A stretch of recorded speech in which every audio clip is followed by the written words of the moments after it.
All right. Another stream. Again, I don't know what we're going to do today. There's legit, like, I thought yesterday there was nothing to talk about, but today there's, like, legit nothing to talk about.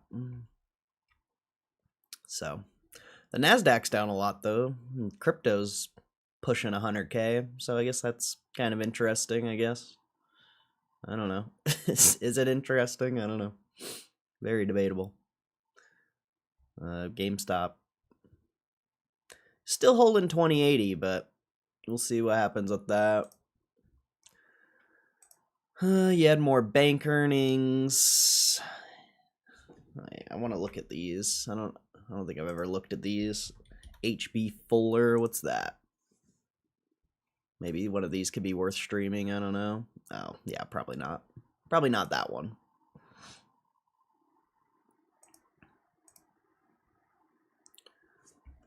What's the other one? Home bank shares. I think bank shares are usually just like banks. And I'm not really interested in those.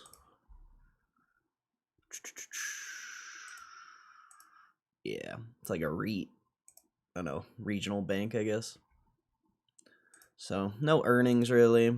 I mean, all your main banks have reported earnings this week. You got TSM tomorrow, I guess. Goldman, BlackRock, Morgan Stanley. I don't know if TSM's after hours or not, though. I don't know if TSM's after hours. So, not very exciting on the earnings front. Not very exciting. I'm fishing on RuneScape. Well, because that's I don't know what else to do right now. I don't know what else to do, and I don't have members anymore, so fishing is kind of the only thing I can do right now. I think there was some economic data that came out. I think there was something like mortgage refinances went up a lot or something. Yeah, I guess. Let's see.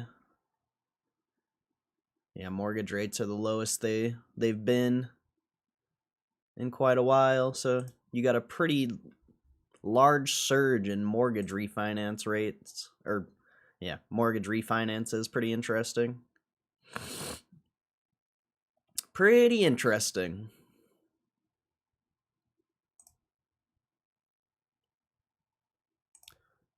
Wow. A lot of mortgage applications too. I mean, that's probably goes with refinances, but that's pretty big. Kind of notable. Kind of notable. Mortgage market index. What is this? Survey overview of the nationwide mortgage market, covers all types. Oh, it's just a survey. What is it surveying though? Covers represented by market index, which covers all mortgage applications during the week. Oh, so it's just mortgage applications. Okay, interesting. I wonder why mortgage apps, and I mean, rates aren't even down. I mean, they're the lowest they've been in a long time, but like, rates aren't even that low. Is it? Pretty interesting. I guess it's the lowest it's been in 3 years almost. Almost 4. Well, like, we'll say like 3.5. So I guess I get it, but it's still odd. Still odd. What's up, Muma? Playing CSGO? Nice. Rosh? What's up, Rosh? How you doing, bro? Hope you're doing good. NBA purchase. What's this? That doesn't say what it is. Mortgage. What is this? NBA purchase index. Maybe it's just mortgage purchase index, or it's some other survey thing. I don't know. Usually it tells you what it is. I don't know exactly what that one is. So I guess the mortgage data is kind of interesting, somewhat. Just came home. What a perfect timing of yours. Oh, nice. Nice. Unfortunately, I have no clue what we're going to do today, but we'll see, you know. We'll see where the internet takes us, I suppose. Yesterday was an okay stream. Reading through Elon's pay package and stuff like that. That was kind of interesting. Existing home sales. Wow. Holy shit.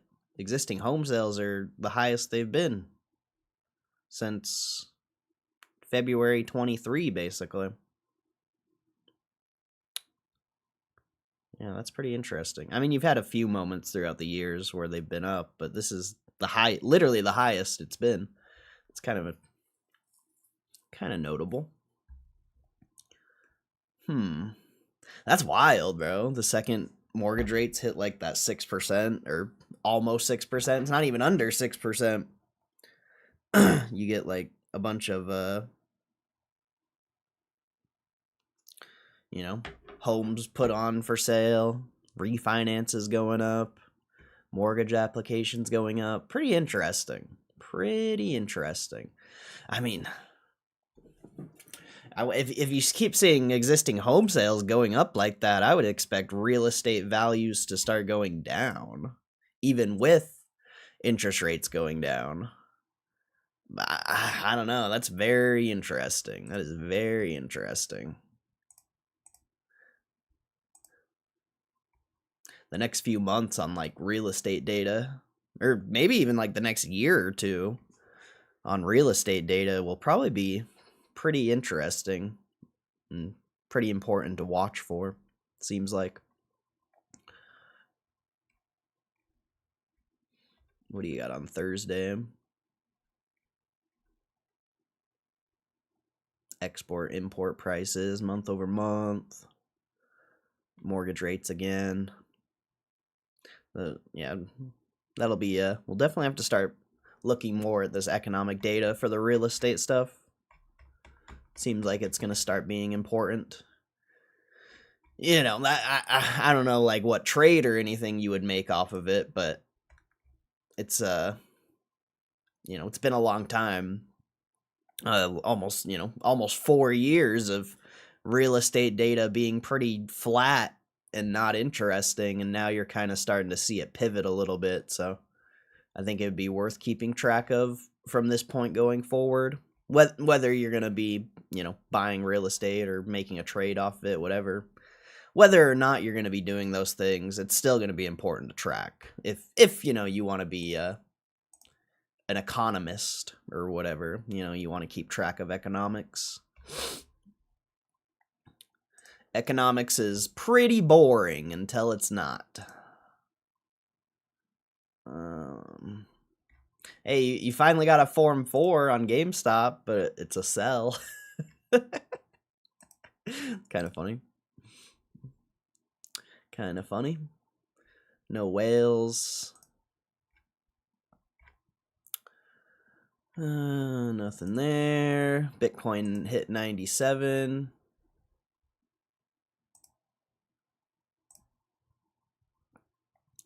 Who had paper hands? Mark. It's just Mark and Daniel. They've sold this whole time we've been in the stock.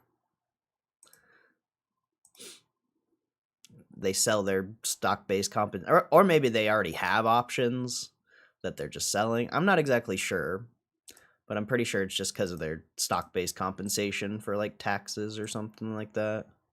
They've been doing it for, like I said, the whole time we've been in this stock, so it's not anything out of the ordinary. But yeah, you're finally getting that push to 100K on crypto. Pretty interesting. If you were a day trader, you would have been able to take a little bit of an advantage of that, I guess. But crypto's kind of interesting right now as well.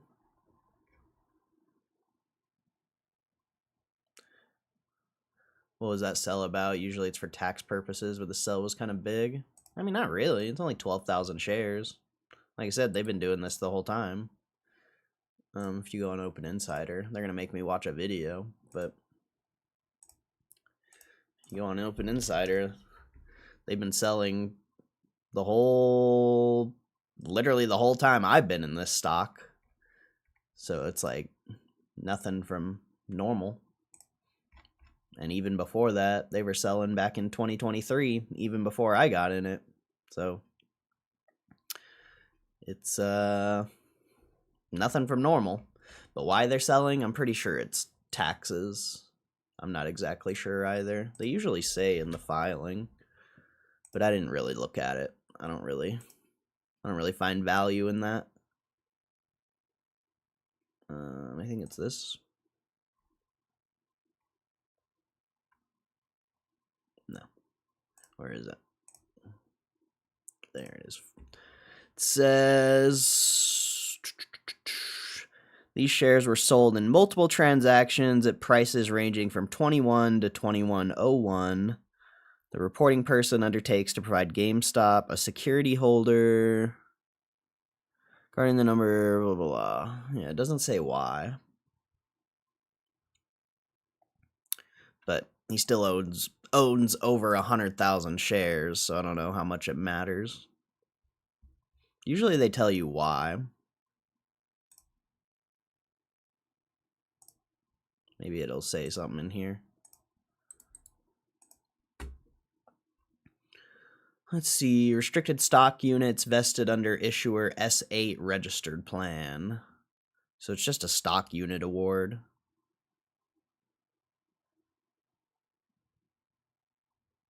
So maybe he's just selling part of his stock unit for... wait. Oh, okay. I see now. It's just the internet is reporting it terribly because they don't know how to read or some shit. So he got 12,200 shares from his employee stock unit award, but he sold 5,475. And gross proceeds 109,938. Is that correct? 5,475 times 21. Yeah, about. So he only sold part of the stock unit award, and it's probably for taxes, most likely. I don't think he sold the whole 12,000 like they're saying. Maybe, but this it seems like, oh no, that's what he sold last time. I actually don't know. It's actually kind of confusing.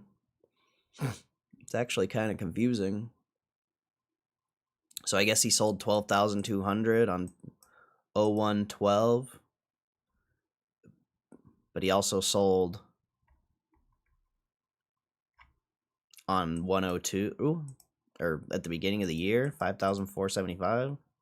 Sale on 102/26 represents shares sold to cover withholding taxes in connection with the vesting of restricted stock units.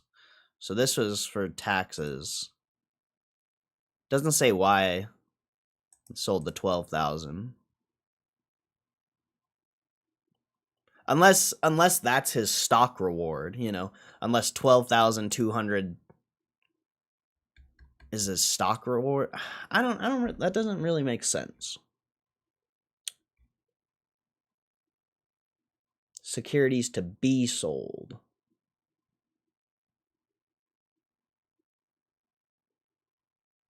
Yeah, I don't know. I wish they had better information on this. I don't really understand. This is Ryan Cohen's 13D, so that's not helpful.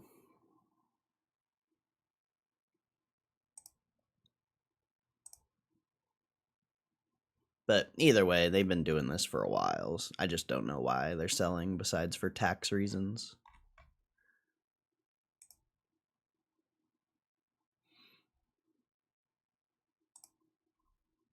Doesn't really say. It doesn't really say. What is this form for? January 6th? Yeah, so this was his other sale. This was for taxes. Represents shares sold to cover applicable withholding taxes in connection with vesting of restricted stock units. This sale does not represent a discretionary trade by the reporting person. So that's that one at the beginning of the year. How come this one doesn't say anything? Represents the weighted average price. Shares were sold over multiple transactions. Reporting person undertakes to provide GameStop as security holder. Upon request, full information regarding the number of shares sold at each separate price within the range.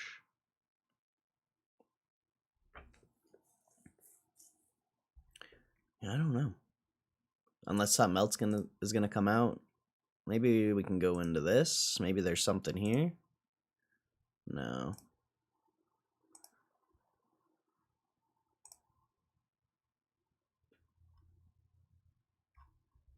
No. I don't know what this S stands for. Ownership form, direct, disposed. Yeah, I don't know. I don't know why he sold these. Maybe he's just taking. Doesn't say. It doesn't say. Like the other one says for taxes, but this one doesn't say. So I don't know.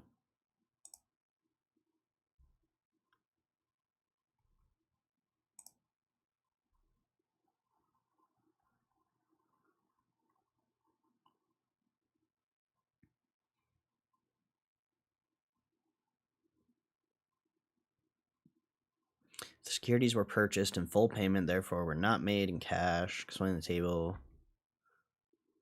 Yeah, it doesn't say. We can call him. We could call him. Like, hey, yo, why Mark Robinson selling shares? This is bullshit. Tell that paper hands little bitch to buy his shares back.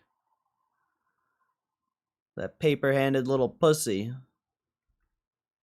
Say, fuck taxes. The IRS is whack.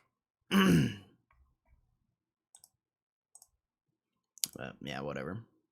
They haven't been updating this list anymore, so I assume 470 is how many stores you've closed for January. I do expect more store closures for February, though, so we'll see where that goes.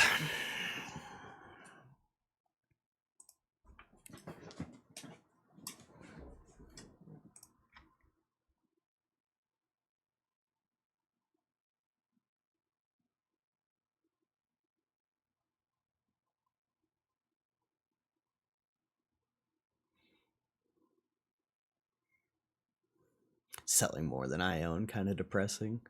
I mean, it's a stock-based, it's a compensation award, so we got all those shares for free. Well, not for free, but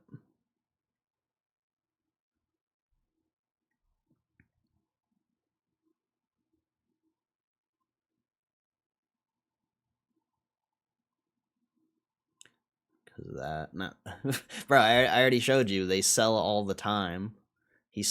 Mark Robinson and Daniel Moore have sold like multiple times throughout the years. So I don't know like why you're trying to like throw all these opinions out. They're just selling for tax reasons. Like there's nothing special about it. They've been doing it the whole time. So I don't know. There's no reason besides for taxes. And if there was a reason, it would be on the thing. Maybe he just wants to take profits. Maybe he wants 200 grand in his bank to do something. Like, who knows? People sell for any reason. Like, people sell all the time. It's not anything out of the ordinary. Wow. MSTR is finally going back up.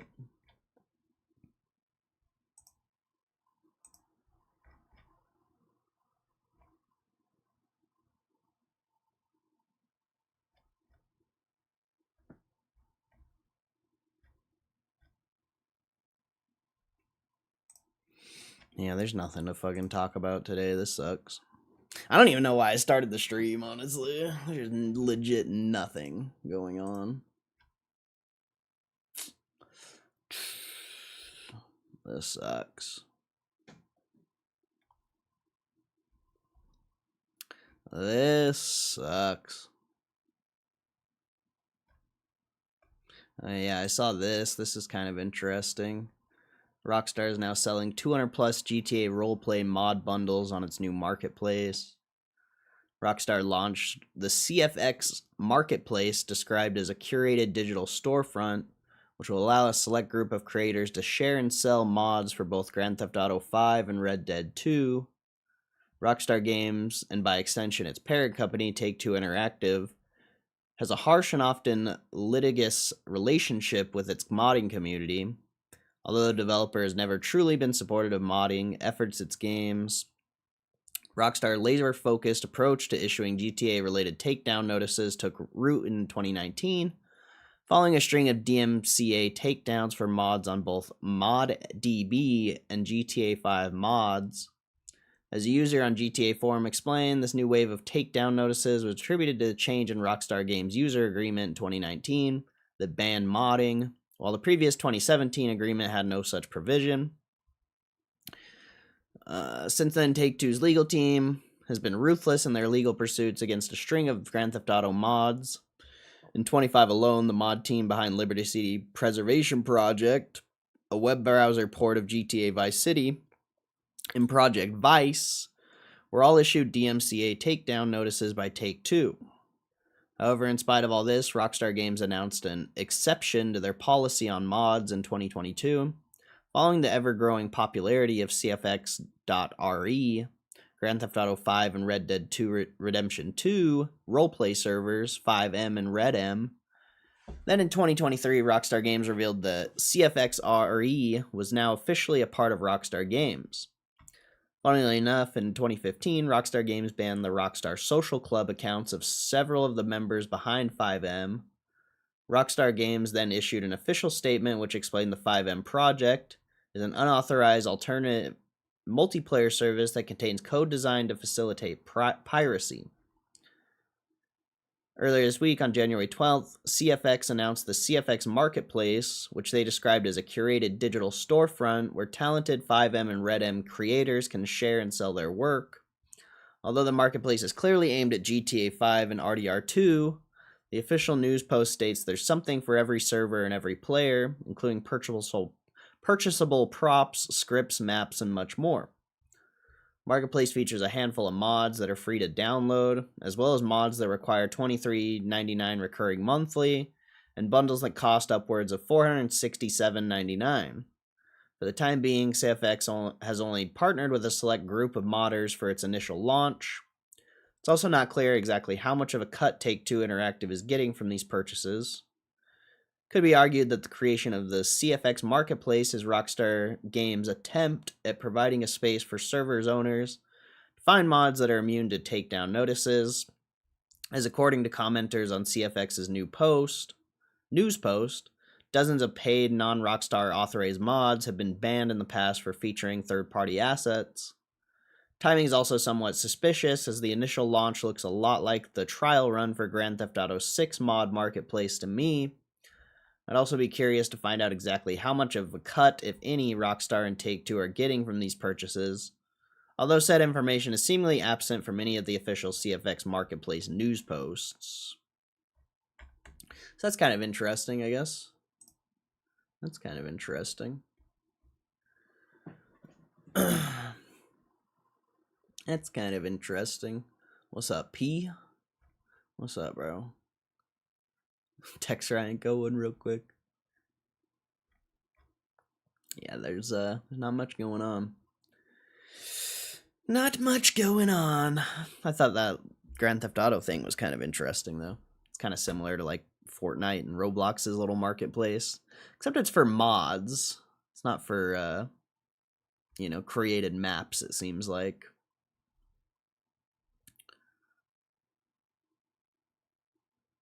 What is this Corey in the house thing? I saw this, but I don't really get it.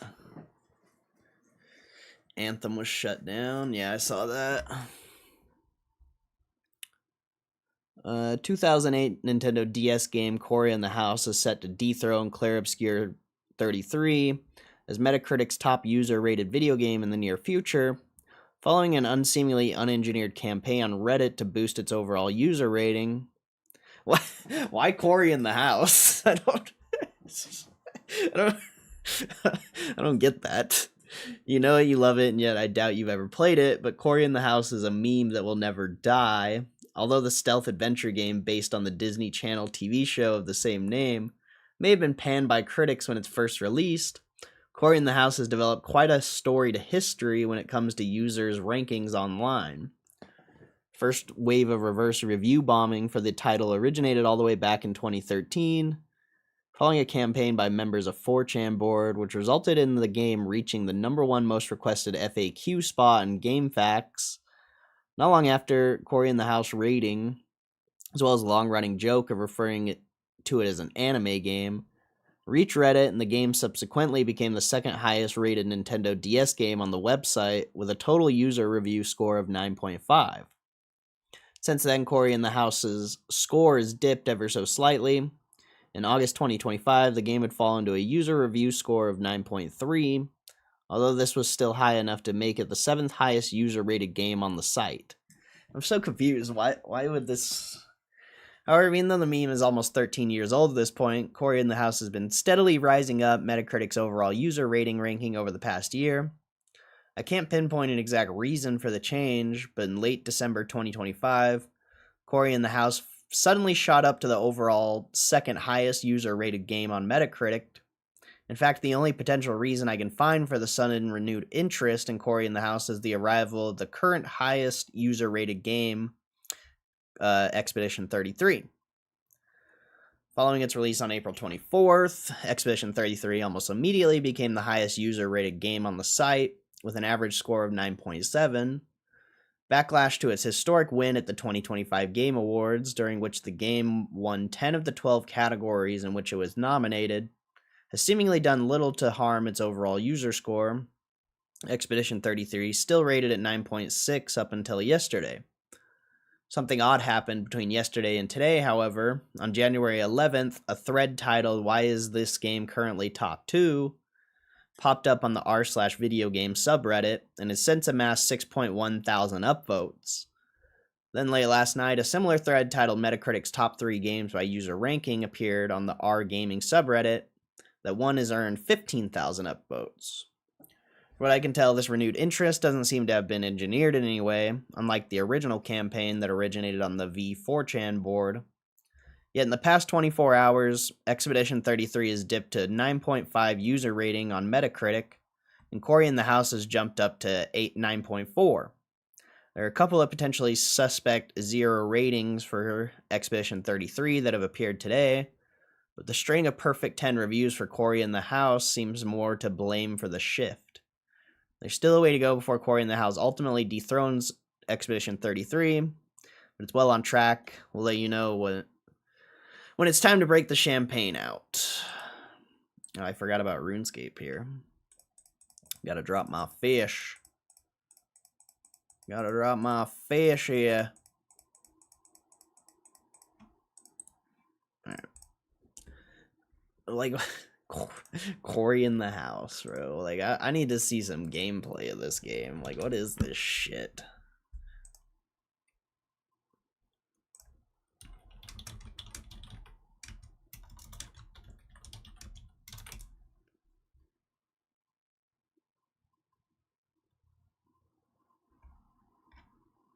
$7 years ago. Let's see the speed run here. Let's see what this guy's got. 3, 2, 1. Shoe Nice. Whatever happened to Shoe Nice? I hope he's doing alright. I hope he's not dead. Nikishka is need. Yeah. What the fuck is this? Has anybody in chat ever had a Nikishka? I don't know. It looks like some sort of Why do they have a laugh track in the game? That's crazy. meringue angel cake sort of thing. Music. Wait, is it? It's fucking Definitely not.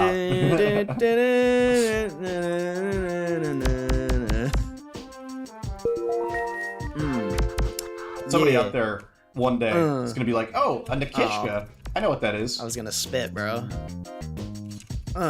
Corey in the house, we playing on the DS. I can't spit because I'm not good at this. Nice. That was optimized sneak. I can't do it. I'm not a freestyler. If someone says they have. I'm not a freestyler. Yeah, I shouldn't even try. 100%. That game looks fucking terrible though, so I don't know why it has such a high rating.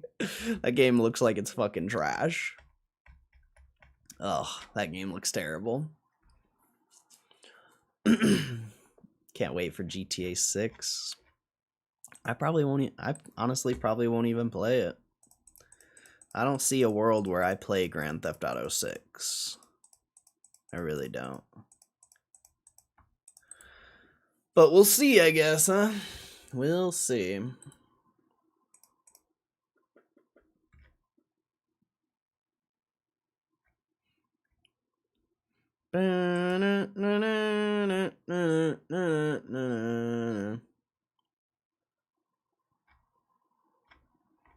Yep, all this stuff is from yesterday, so. Bro! The news is dead. The stream's dead. The news is dead. It's all dead.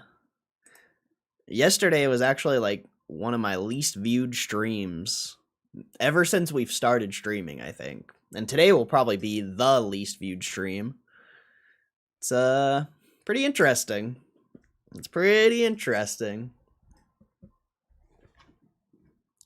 It seems like I wonder if there's just a lot of GameStop streamers out of nowhere. Let's see, because I honestly don't even pay attention. But the stream has been getting like no views lately. It's kind of interesting. This guy's playing GameStop Simulator. No, there's no streamers. So I don't know. I guess that's just like, oh, yeah. Okay, it's this fucking guy. This guy over here with his 250 botted views. Crazy. Crazy.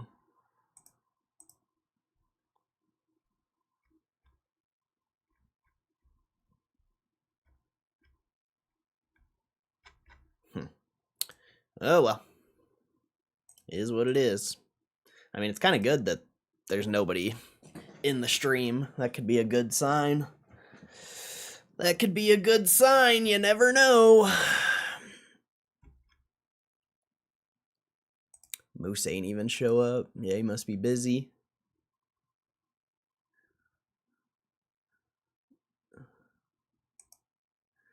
No hope left for GMEers.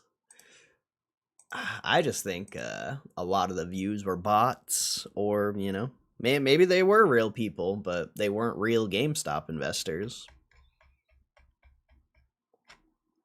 That's for sure. Yeah, they have a GameStop. Well, I don't think it's a GameStop simulator, but it's like video game store simulator. Something like that. Crazy, considering the number of options for this week's expiry. Yeah, but they're all expiring worthless. Anyone who's traded options the past... Unless they took profits in the times that you could, anyone who's bought options the past 2 years has lost. Like, they haven't made money. Unless they, like I said, unless they've sold during the moments when you could, you know, those tiny little blips of time when the stock was up, which... What's the likelihood that someone actually took profits on something like that? Pretty low. Especially if you have, like, leaps or something. Pretty low. So, all those options are expiring worthless.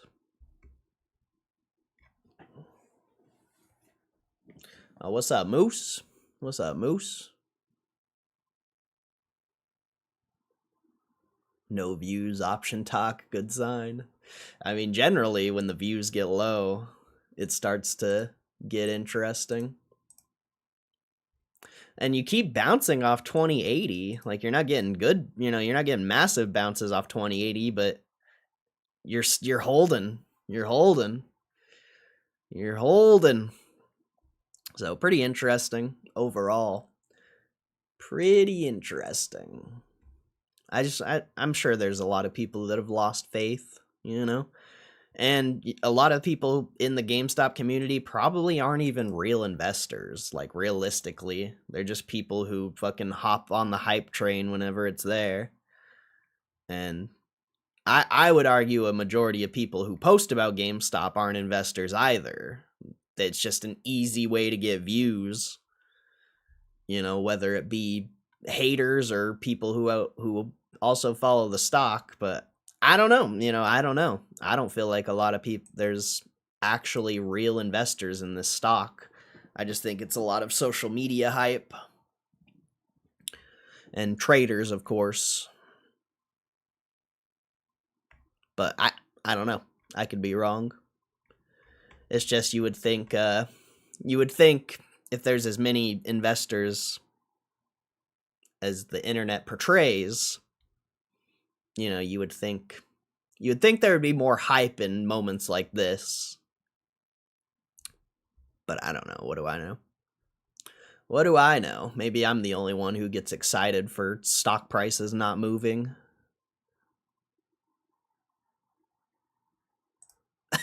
I want to see this. This looks funny. If anyone was following those fractal posts, their options got clapped. Anyone who posts fractals is a fucking idiot. I'm sorry. I'm sorry if that offends anyone here, but if you're posting fractals, you need to, like, reevaluate your life. What's up, Jonathan? How you doing, bro? I hope you're doing good. My tins, the precious metals. I remember 21, they were being pumped hard before we moved. I thought the silver hype came after the GameStop hype.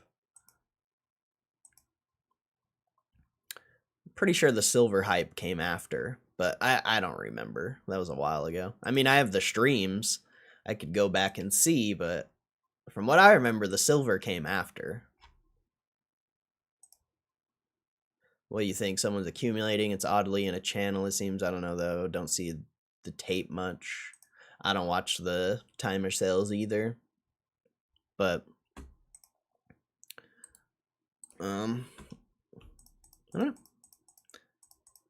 I think, even though I never relate stock price movement to earning or, like, news or anything like that, I don't think you're getting really any hype on GameStop at all. So your average market participant isn't going to be looking at GameStop. And, if the average market participant isn't looking at GameStop, I wouldn't expect the price to go up anytime soon. So, I don't know. And, crypto's up today. Crypto's up quite a bit today. I think there's a few stocks that are up quite a bit today. Like, nobody's going to be looking at GameStop. Everyone's going to be looking at crypto.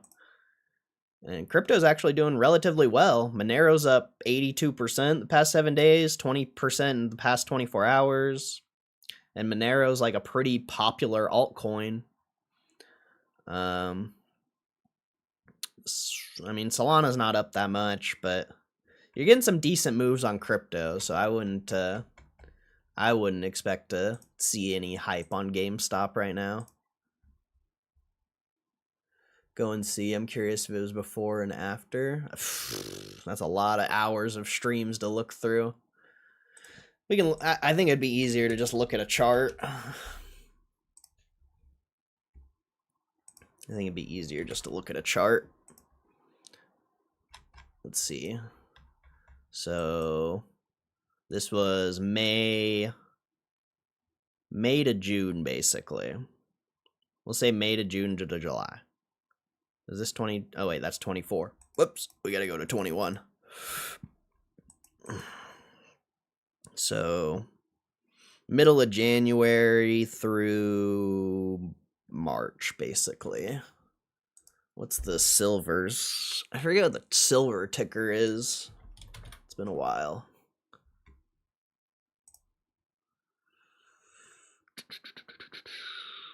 What's the spider silver? Because I know the gold ones, SPDR silver. There we are. Wait. I swear there's a silver one. Oh well, we'll just look at silver futures, I guess. I just forget the ticker for that. It's one of these. I'm gonna go with this one. Yeah. Wait. It's not gonna let me look at silver futures? What? I can't look at silver futures? That's stupid. What's that one website? I think it's I guess we could just go to trading economics. That would work. We could try trading economics. We'll just go to commodities, go to silver, go to 10 years. And yeah, so, you know, you scroll in here. Oh, I guess it was moving before. I guess you were right. Right? I guess you were right. I guess silver did move before.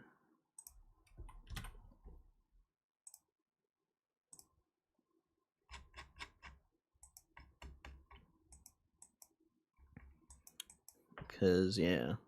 GameStop didn't move until January 2021. Silver made its move in March 2020. And then in January 2021, silver was flat. And you actually sold off. So yeah, you're right. Silver did move before. I didn't know that. I thought silver was after. Because I just think back to that time, and I remember so many people being hyped on silver after the GameStop run. But it makes sense. You know, silver had its run. And then GameStop started running and silver was flat. It makes perfect sense why people were hyped about silver. And then it never made the move. But I guess, you know, fast forward 3-4 years later, it's fucking up 4x. Like almost 5x. So it eventually made the move. It eventually made it. Just not when everyone was hyped about it. Kind of interesting. Kind of interesting. I didn't even know silver was at fucking 90. Holy shit. Silver is crazy. Silver's going up more than gold.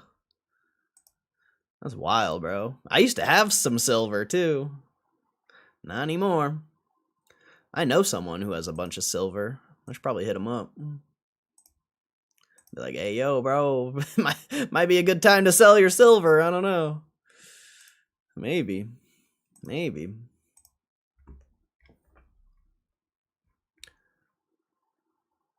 Let's see. GME will be in the shadows until they announce something, and even then people will call it a meme stock and ignore it. I mean, people aren't going to pay attention until the stock price is fucking nuking. Once the stock price is nuking, then people will start talking about it.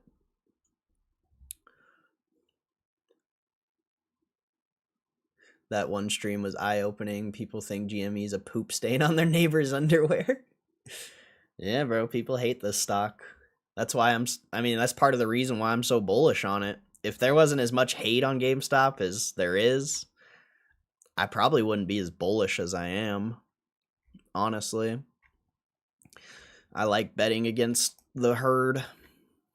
And that's also what makes me think there's not as many GameStop investors as the internet portrays, or, you know, Reddit and Twitter portrays. How many people act like they're GameStop investors and post like they're GameStop investors.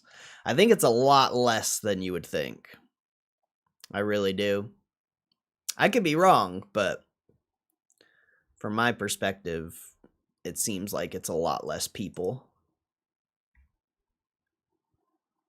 If there was really that many GameStop investors, you would expect the price to be doing relatively well. But people tend to try to time the market. From my experience, people aren't real investors.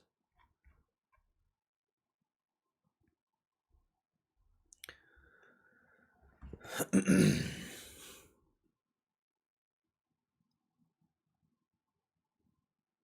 don't know much about silver, but Reddit's almost like the diamond market, manufactured demand. I have no clue. Couldn't tell you. There's something there though. There's definitely something there. Shit doesn't just go up 4x randomly. I think, you know, silver and gold as well, you know, they were flat for so long, like eventually something's gonna give. You know, whether it's gonna stay up at those prices, that's extremely up for debate.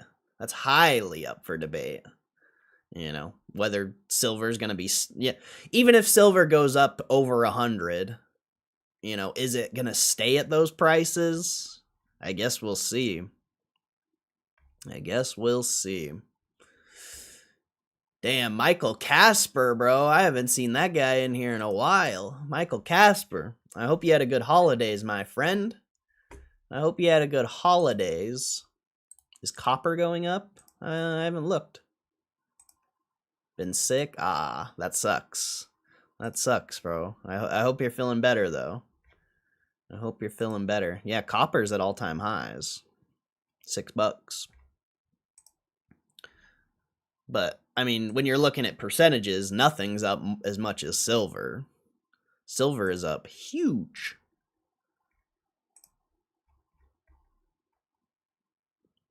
Silver's up 200% year over year. Lithium's up over 100%. Platinum's up 159%. So I guess platinum's keeping up. That's insane. That's fucking nuts. Cobalt's up 131%. Palladium's up 100%. Rhodium's up 113%. Neodymium, 60%. Sulfur, 142%. Nuclear energy index is up over 90%. Huh. Yeah, commodities are crushing. Commodities are crushing. All right, I want to read this because it looks kind of funny.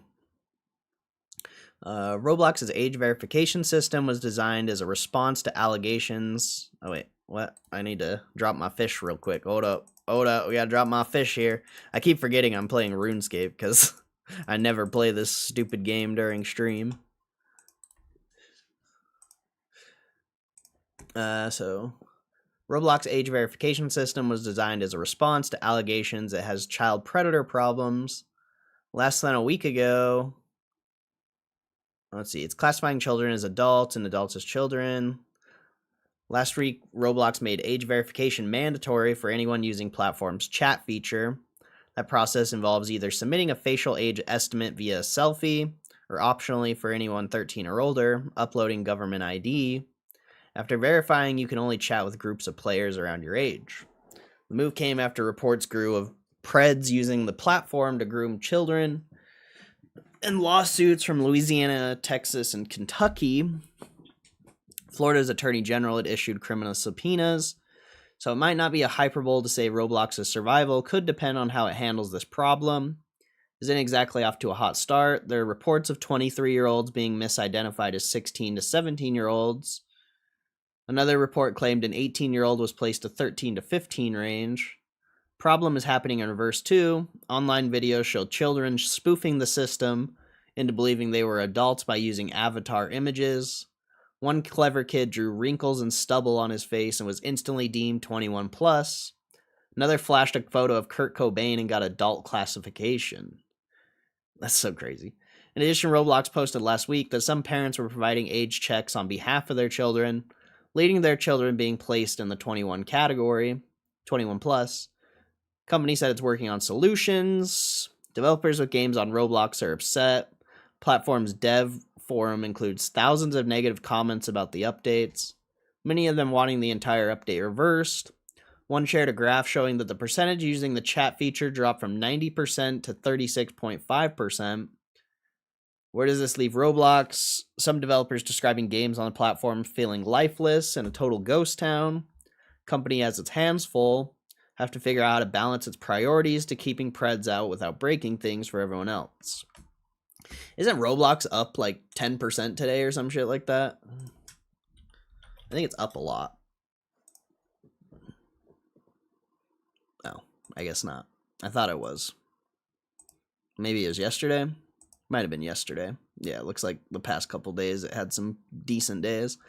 But Roblox is terrible. Roblox is terrible. I haven't seen Kevin here in forever.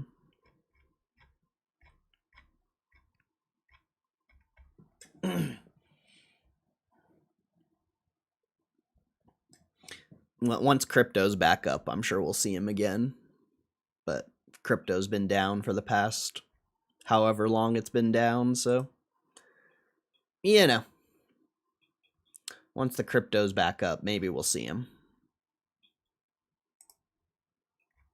It's usually how it goes.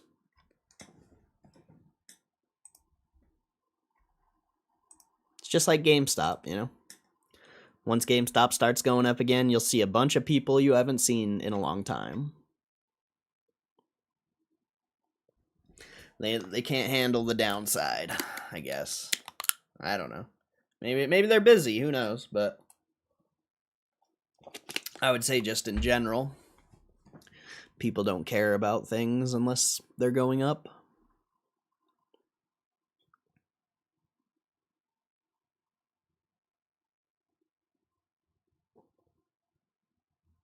All pretending they have XXX held.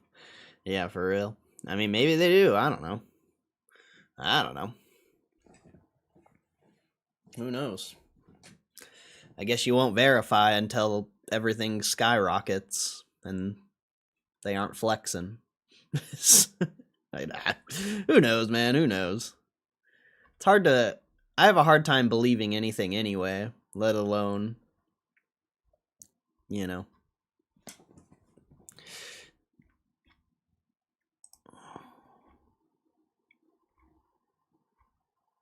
But it's all good. It's all good. You know, whatever makes them happy. And maybe they are actually 5-figure or, you know, 5-share deep holders. 5-figure share deep holders. Like, I don't fucking know. It doesn't seem like it. It doesn't seem like it, but maybe. Maybe.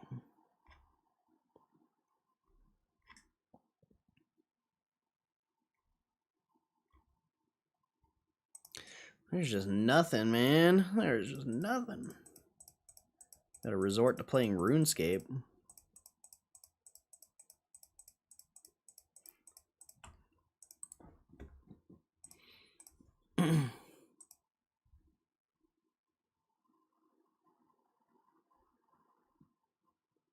Like asking how many warrants people got now. Oh, that's a good idea. That's a smart idea, actually.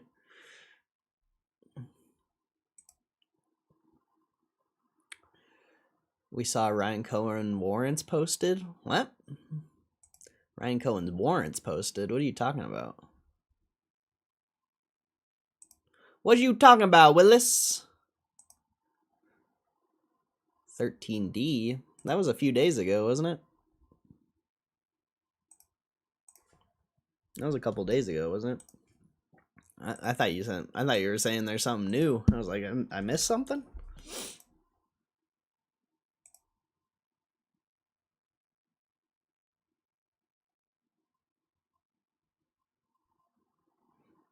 Yeah, that was posted whenever that was posted. January 8th. I think we talked about this on stream too. I don't think I streamed the day it got uploaded because I'm pretty sure it was on a Friday, and I don't even think I streamed, but yeah. We did talk about this.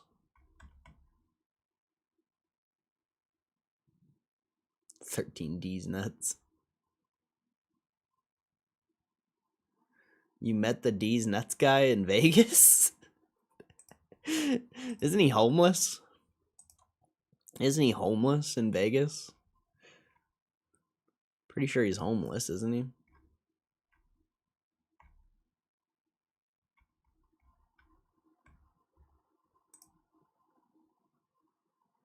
I think he's taken care of now. Oh, good. Good. I thought he was homeless, though, even after that clip.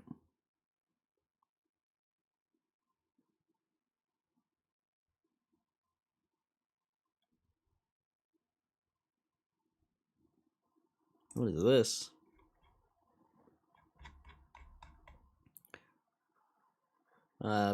Potentially spoiler alert here for Stranger Things. I don't know if there's gonna be spoilers here, but potential spoiler alert.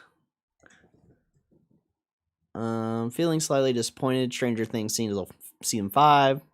Fans have been pulling apart Netflix's new documentary with a fine-tooth comb. Oh, I haven't even watched the documentary yet. Maybe I'll do that today. So much so that they found the Duffer Brothers might have had a ChatGPT tab open while working on season 5 script. One particular scene in One Last Adventure, the making of Stranger Things season 5, shows series creators Matt and Ross Duffer working on season 5 script on a Google Doc, but it's what's in the background that caught our attention. Among the many tabs open, we can see a Reddit tab, and what fans are certain is a ChatGPT tab.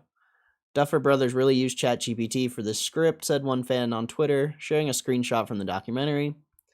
Duffers are yet to comment on the speculation. However, in a new interview, the One Last Adventure director Martina Radwin addresses the subject. I mean, are we even sure they had ChatGPT open, said Radwin. Nobody's actually proved that it was open, but to me it's like, doesn't everybody have it open to just do quick research? It's like having your iPhone next to your computer while you're writing a story. I don't. I don't use ChatGPT. I don't use ChatGPT.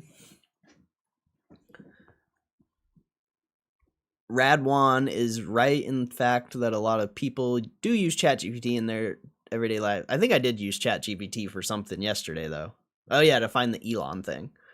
In a study undertaken by OpenAI, it was found that the chatbot had over 800 million weekly active users toward the end of 25. However, it's important to note that fans are more concerned with the idea that Duffers may have used the AI tool to write the season 5 script, but there's no evidence for this. When pressed further on the matter, Radwin said, "How can you possibly write a storyline with 19 characters and use ChatGPT? Don't understand." Blah, blah, blah. Okay, I don't want to read that then.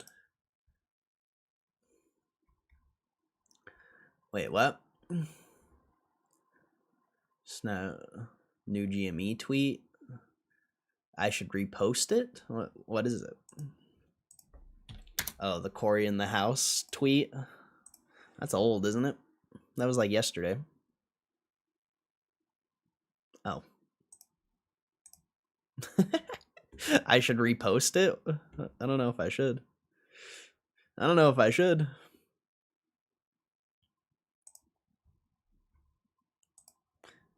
I'll leave a comment. I just don't like Twitter, bro. Like I've considered posting on Twitter again, but I just think back to when I was like really obsessed with Twitter and I was like trying to get monetized on this, and it legit, like, I didn't like it. That's why I don't post on Twitter. That's why I barely look at it, is because of, you know, like a year ago I was posting on, or before I started the stream, when I like very first got into GameStop, I was focused on trying to get monetized on Twitter, and it just sucked ass. Like, I have no desire to try to like post on Twitter. And even after all those Power Pack posts, like, I did like a month of multiple posts every day when Power Packs got released, and it was a complete waste of time, basically. So I don't know. I'll repost it, though.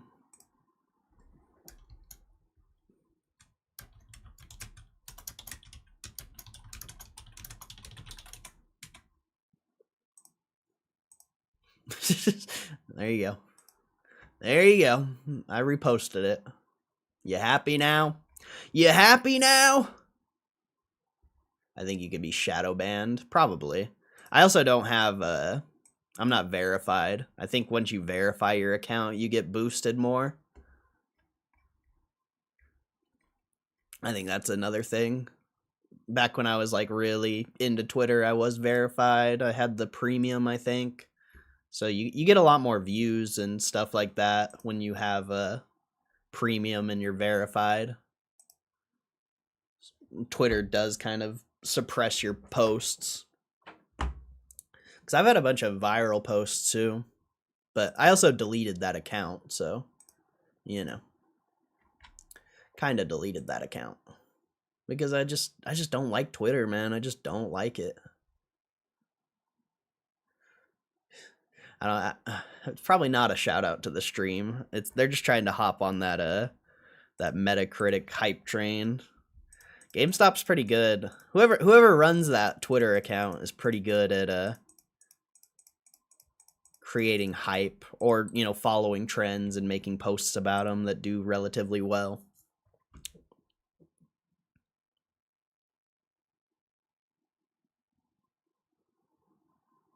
I think Han was tweeting about you. I have no clue who that is. Sometimes it's hard to find GME guys.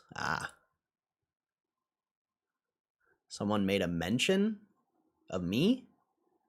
Check the replies. Why me? I don't want people mentioning me. Don't mention me. What replies? Like the comments?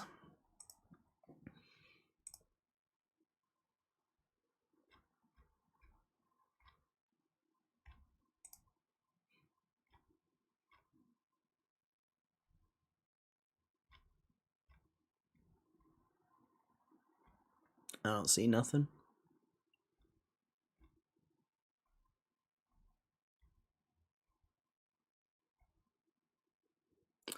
I don't see nothing.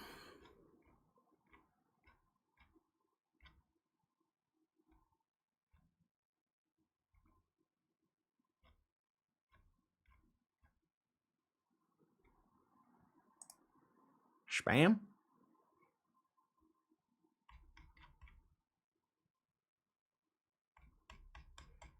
Yeah, I don't know what you guys are talking about.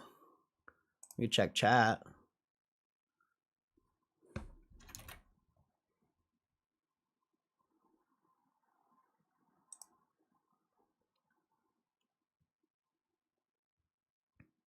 Oh, I see.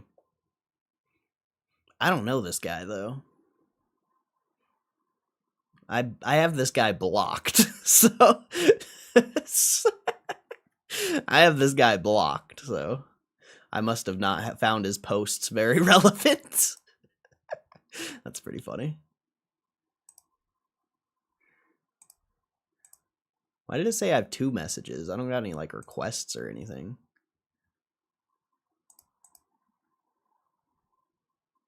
Oh, you sent me 2 messages, got it? Gotcha. I was so confused.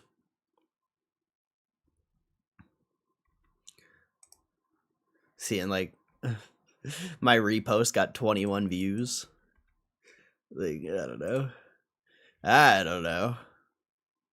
The comment I left got more views than the repost. My Twitter is collapsed, son. My Twitter is collapsed. I don't know if he's making a mention of me, but maybe.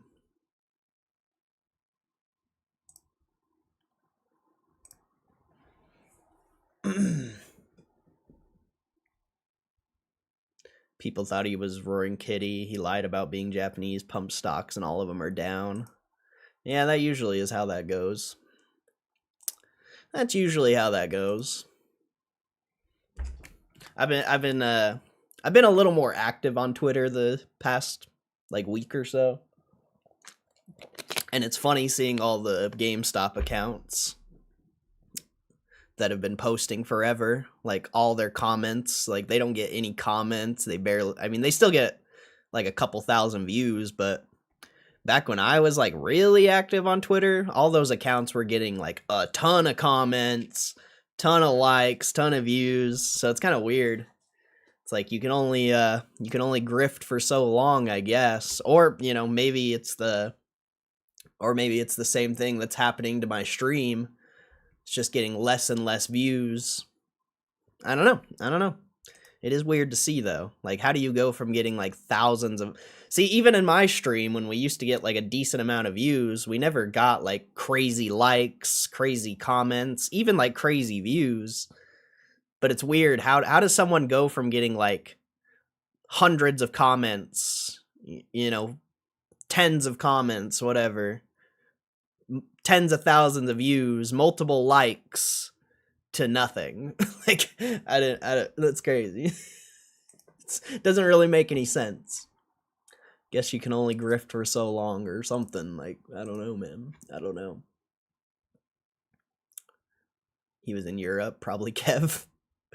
Classic lies about being a cat. I mean, it's crazy that people fall for that shit. People are just like, I don't know, man. I don't know. It seems like a distraction to me. It seems like a distraction.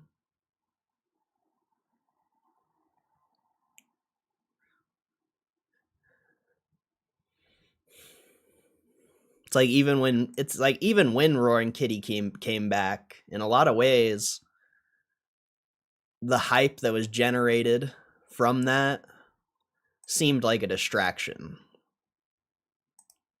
It really did.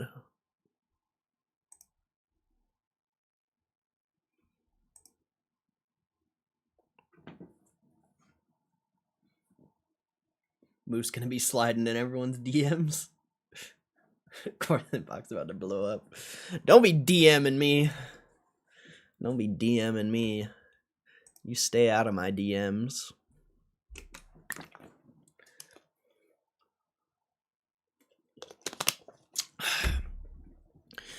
You stay out of my DMs, young man.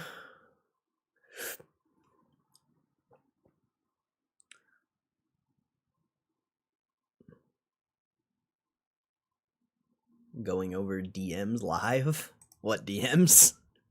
I don't get DMs. I don't be getting no DMs.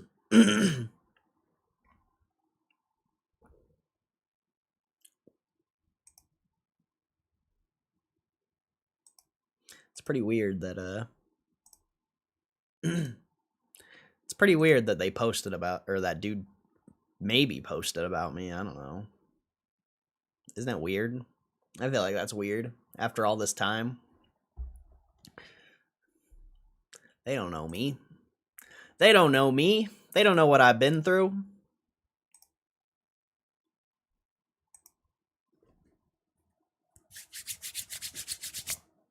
They don't know what it took to get here.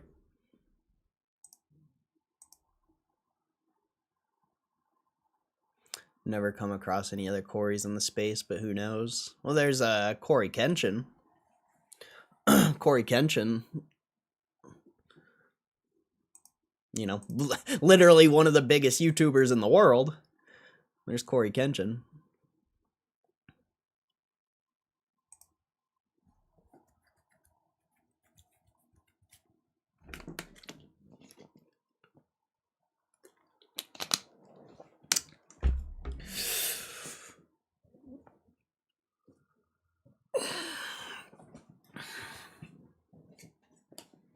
But yeah, I don't know. I don't know. It is kind of weird that they're posting that, though. But it is a meme. You know, it's probably just a random meme that just happens. You know, my name just happens to be Corey, and Corey in the House happens to be almost the #1 Metacritic reviewed game in the world. Like, might just be a coincidence, if anything. But I don't know. I've never met a Corey before this live. Really? I've met a bunch. I've even met a girl named Corey. Like, like when I was a little kid. I even met a girl named Corey.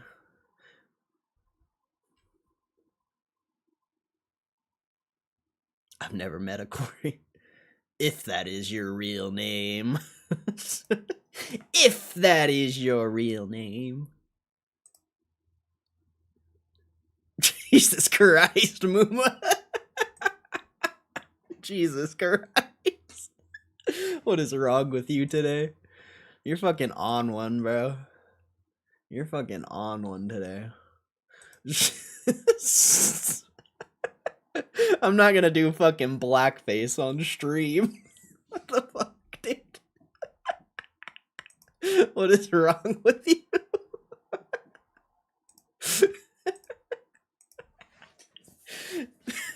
Holy shit. That was funny, but you're fucking on one right now, bro.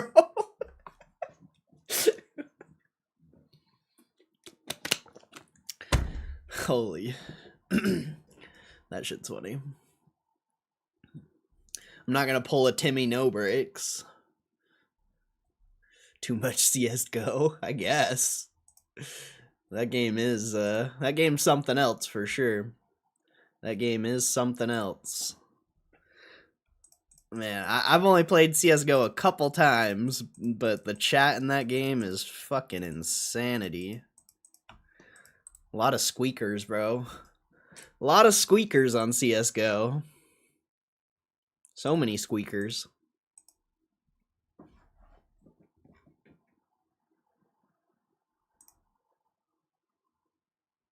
Just act confused when people get upset. Any earnings this week? You had the major banks, but those were all in the morning. There's no really earnings to stream about. I guess you have TSM tomorrow, but I don't know. I don't know if we'll stream about that or not. And JB Hunt. I think we tried to stream about JB Hunt last time, and nobody came in. So I don't think JB Hunt would be worth streaming. Oh, wow. That's actually up a lot now, randomly. Since October. Yeah, I think last time we streamed about JP Hunt was October. So maybe that could be worth streaming about, maybe. Netflix is next week. I saw Netflix is next week. And you have like Intel and stuff next week, so maybe we'll have some stuff to stream about next week, but I don't know. I don't know about this week. This week's been kind of boring, which may or may not be a good thing. We'll see.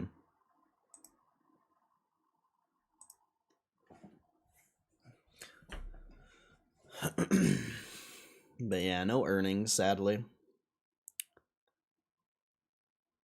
Well, I guess TSM. Didn't it say TSM's today? Oh no, tomorrow. And these other ones I looked at, they're not worth streaming. I mean, we'll check them out when they come out, but I'm not going to listen to the earnings calls or anything like that.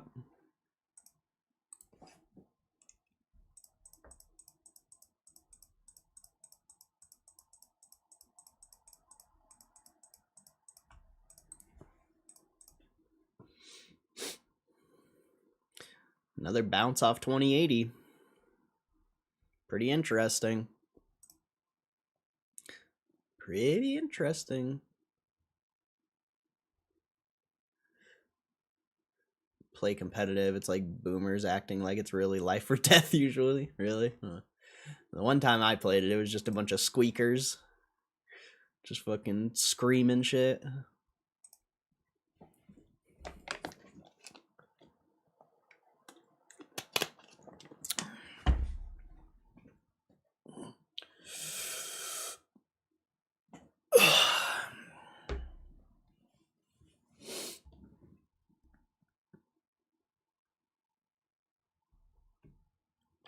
Yeah, let's look at some charts for a second.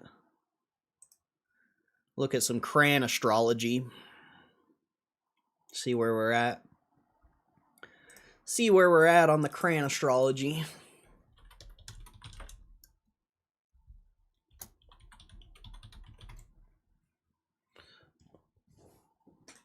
I only played Dust 2 also, though, which is like an old map. Ah, I see. Yeah, I don't know anything about that game besides the little bit I played. And, you know, obviously I know about the cases and all that. Done a lot of research on that, but I've never really gotten into that game. Why did I open this again? I don't remember. Oh yeah, charts. I just want to look at the overall market. Overall market's been interesting lately.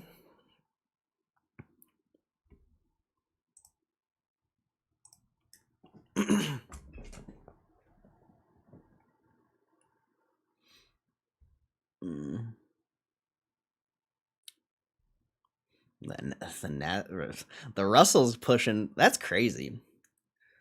S&P, NASDAQ, and Dow are down, but Russell's pushing new all-time highs potentially. That's actually really interesting. Oil finally got a sell-off. God, that oil trade was so good, bro. I literally called like the fucking bottom of that oil trade. That was solid. Too bad we're newbie-ass GameStop investors. And the TLT's going up now, too. Oh my god, if the TLT plays out, too. Man, that's sad. I hate being such a good trader who invests in GameStop sometimes. Sometimes I don't like it. Because some trades are just so fucking easy. Wow, Microsoft broke lows? What the hell? Microsoft's selling the fuck off. That's probably why the NASDAQ's down so much. Microsoft is down quite a bit today. And on the week in general. Very interesting. But it also could be breakout retrace on Microsoft. You had this breakout forever ago, now you're retracing it. What's today? Is it Wednesday? No. Yeah, we can't really be looking at weekly charts then. It's not very helpful.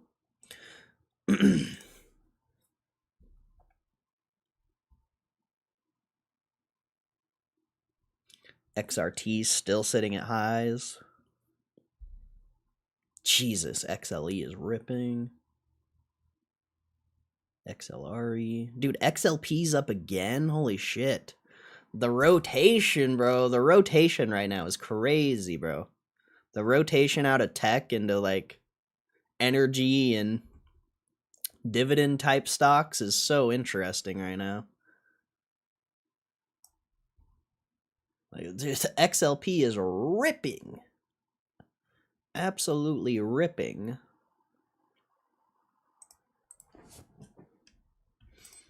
I forget what the top... I want to look what the top stocks in XLP are. I forget. I think it's like McDonald's and like Procter Gamble and stuff like that, if I'm not mistaken.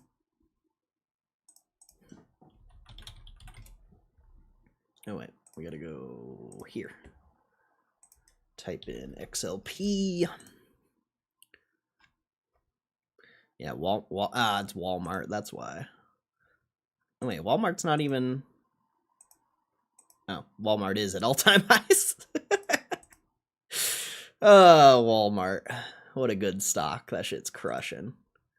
Costco. I think Costco's at all-time highs, too. Oh, no. Isn't all-time highs on Costco 1,000? Oh, I guess not. I guess it's 950. Holy shit. Holy shit. Oh, it's not. Okay. Yeah, I was going to say, I thought Costco all-time highs was over 1,000. Okay, that makes more sense. Procter Gamble. Why is XLP ripping when none of these stocks are up? I guess Coca-Cola's at all-time highs, basically. So it's probably just Walmart. Philip Morris. That's pushing all-time highs. Okay, I see. Very interesting. Very interesting. Let's see. Wasn't there a Warren Buffett interview? Yeah, there is one, but I don't think I can watch it. I think it's behind a paywall on CNBC. Warren Buffett Life and Legacy or something like that. Yeah, they have a couple like short clips of it, but they never posted the video. Doesn't look like. Oh, unless someone posted it. Moved in in the summer of... I think someone posted it. Is this the right one? I don't know. Yeah, this is it. Hell yeah. You guys want to watch this? I kind of want to watch this. I love Warren Buffett, man. He's a G. He's a G, bro. He is a G.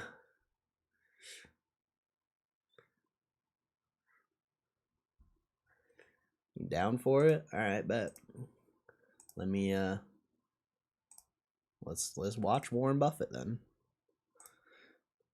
Let me turn this RuneScape off. I don't need to be scaping while we watch Buffett.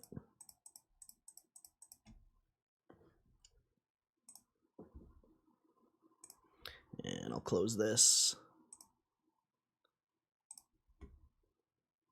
Because keep rejecting 21.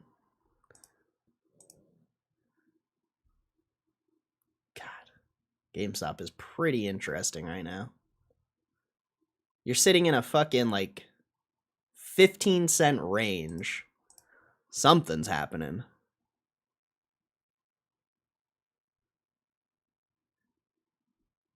That's so interesting.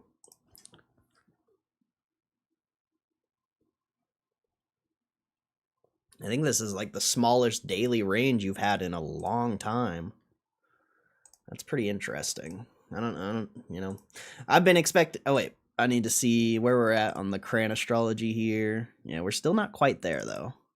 Still got time before the long-term trend, long-term sell trend and the long-term buy trend meet. Still got a while.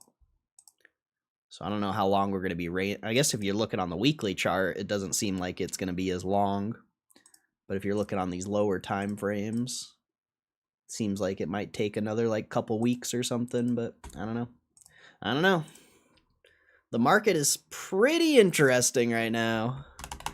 Probably the most interesting it's been in a long time. Why is there so many people in the stream right now, but like nobody in the chat? Pretty weird. There's like 20 people in the stream, but like nobody's chatting. All right, let's watch Buffett. Let's see what. Let's get it. Oh, what's up? Specific Notion. Good to see you again, bro. Good to see you again. My lurker, the only lurker I know.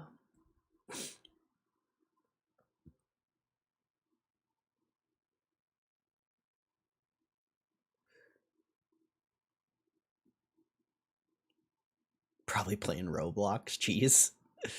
How did that Japanese market end up? I don't watch the Japanese market, really. The Japanese market was up like 4% yesterday, though. It was up massive. Is it up again? I honestly didn't even look when I was on Trading Economics. Oh, it's just red. It's just green. Yeah, usually if there's not a big move, it doesn't stand out. It's just yesterday when it was up 4%, it actually stood out. Listening from work. Oh, what's up, Jeff Jolly? Jonathan? I appreciate you guys. Appreciate you guys. I was wondering who is here. It's kind of weird. It's kind of weird having 20 people here, but like nobody chatting in the chat. So good to know. Good to know. All right, let's watch Buffett. This is like an hour and a half though, so it's gonna be pretty long. Moved in the summer of 1943. My dad first lived in Fredericksburg after he got elected, and he got elected in the fall of 42. We moved family back to this area, but my dad thought Washington was kind of a sin city, so he thought that the three children. Bro, doesn't he look like so good? Like, doesn't he look good for being like 97 years old? He looks like he's a fucking boss. Like, I don't know if this was filmed like a few years ago or something. He looks like a boss, bro. Children should not be raised in an area like Washington, D.C. So we lived in Fredericksburg. My dad had a little apartment up here. It's about 50 miles away. And that did not work out well. And then that summer, the family decided that we were all going to live together, and it was going to be in Washington, D.C., so my dad bought this house. I used to store my money there. I might find some that I left. And you were a big booster and helped him get elected every time he ran. You and your sisters as a family all went all in. Yeah, one of my surviving sister, Bertie, is 91 now, but we talk about that every week. Well, I mean, you want to win, sure. Yeah. I mean, we'd campaign with, we go around to these. I think these are like older interview clips here at the starting that would make more sense. I was like, he looks way too good for like 97. County fairs, and of course we had this one recording where Doris, Bertie, and I sang "America the Beautiful" while my mother played it on this little organ we had at the house, and it's a 15-minute program. My dad introduced each one of us kids, and he said, "There's Doris, age 14," and she said something, and they said, and there's Warren, age 11 or 12, depending on when the date of it was. And my line was, "Just a second, Pop, I'm reading the sports section." And that was my only line, which I delivered flawlessly, of course. And then at the end, my sisters and I sang "America the Beautiful," and that ran on WOW, and there was just an outpouring from my dad from that. So they may have run it a bunch more times, and I'd give a lot to have a copy of that. Unfortunately, I don't. Well, one of the first things I did when my dad got elected, I said, I want to take out every book they have on horse handicapping from the Library of Congress, because that's the only thing I knew about Congress, was that they had this Library of Congress that was famous for everything. And my dad said, well, don't you think they might think it's a little peculiar for a freshman congressman to make that his first request at the Library of Congress? And I said, Pop, I said, you're going to be running for election in 2 years. I mean, I will look for you if you're a kid. So I ended up with hundreds of books on horse handicapping. And Really? That's what you took out of that? well, that was first. More books on stocks came later, but I was particularly interested in horse handicapping at that time. And what I would do is I got all these books, and I was either a speed handicapper or a class handicapper. A speed handicapper looks at the horses' times that they've achieved, and the class handicapper looks to their breeding. And I was making a major decision at age 11 or 12 to be either a class handicapper or speed Let me handicapper. guess, speed. You chose speed handicap class? I was a speed handicapper, yeah. And then there was a place on North Clark Street in Chicago that would sell you a month of old racing forms, which were daily. And they had every... Isn't Becky Quick just like super attractive? I don't know. Am I the only one? I feel like Becky Quick is so attractive. I get why Warren only wants her to interview him. I get it. They covered all the major tracks. And so I would buy these month-old things for practically nothing. And then I would test my handicapping each day, doing 40 races, maybe 8 races at 5 tracks, and test out whether my knowledge was superior enough to beat, unfortunately, which were very large expenses, like maybe 18% or something of the sort. And that's a big, big handle to beat. And of course, in stocks, you've got a positive something. They're earning money, right. But all you're doing at the racetrack is trying to beat everybody else that's making judgments about what horse is going to finish first. And so there is nothing being created. There's just a take. So I graduated finally from the operation that had an 18% handle against it to something that's had a very dramatic positive expectancy in stocks. And what Dow Jones? God, I love that, bro. I love that comparison, bro. I love that. Buffett's just such a G, bro. But comparing the horse races to just like, making your bet based on everyone else's judgment versus investing in something that actually like creates something, man, so dope. Average was 100. It crossed 100 on the day I bought my first stock, and now it's at 42,000 or whatever, and it's paid dividends the whole time. You can't find a horse that does that. But what pushed you? Bro, that's literally why I don't sports bet anymore. Holy shit, that spoke, bro. That spoke. It's like, sure, you can make money sports betting or, doing all these other things, but you could invest in a good business that could go from $100 to 42,000. Allegedly. Obviously, investing in Warren Buffett's time was a little bit different, maybe. maybe, we don't know what the future looks like, but it's such a good point. By a level 90, Becky Quick is a level 99 baddie, bro. Becky Quick is sexy as fuck. Horses into stocks. Was there a moment that soured you a little? I liked both of them for a while, but there was one time when I went to Charleston, West Virginia, and I had a couple of horses in mind, but I lost some money on the first race. And then I did the dumbest thing you can imagine, which I just kept betting every race. And when I went home, I was $50 poor, which was all I'd taken with me. And that was equivalent to delivering 5,000 papers. I was delivering papers dirt and money. I made about a penny each. And so I had to deliver 5,000 papers for doing something very stupid. And I went to the Howard Johnsons and I had a couple of dollars left. I bought myself a fancy meal and just sat there and thought about it the trade. And that was the end of horse racing. Up next. God, he's such a G, bro. He's such a G. I love that shit. Bro. All right, sorry. So I'll stop interrupting. I just think Warren Buffett's so gangster, bro. I don't know. Well, I certainly did it more before I heard that advice than afterwards. It's not something you could shake immediately, but...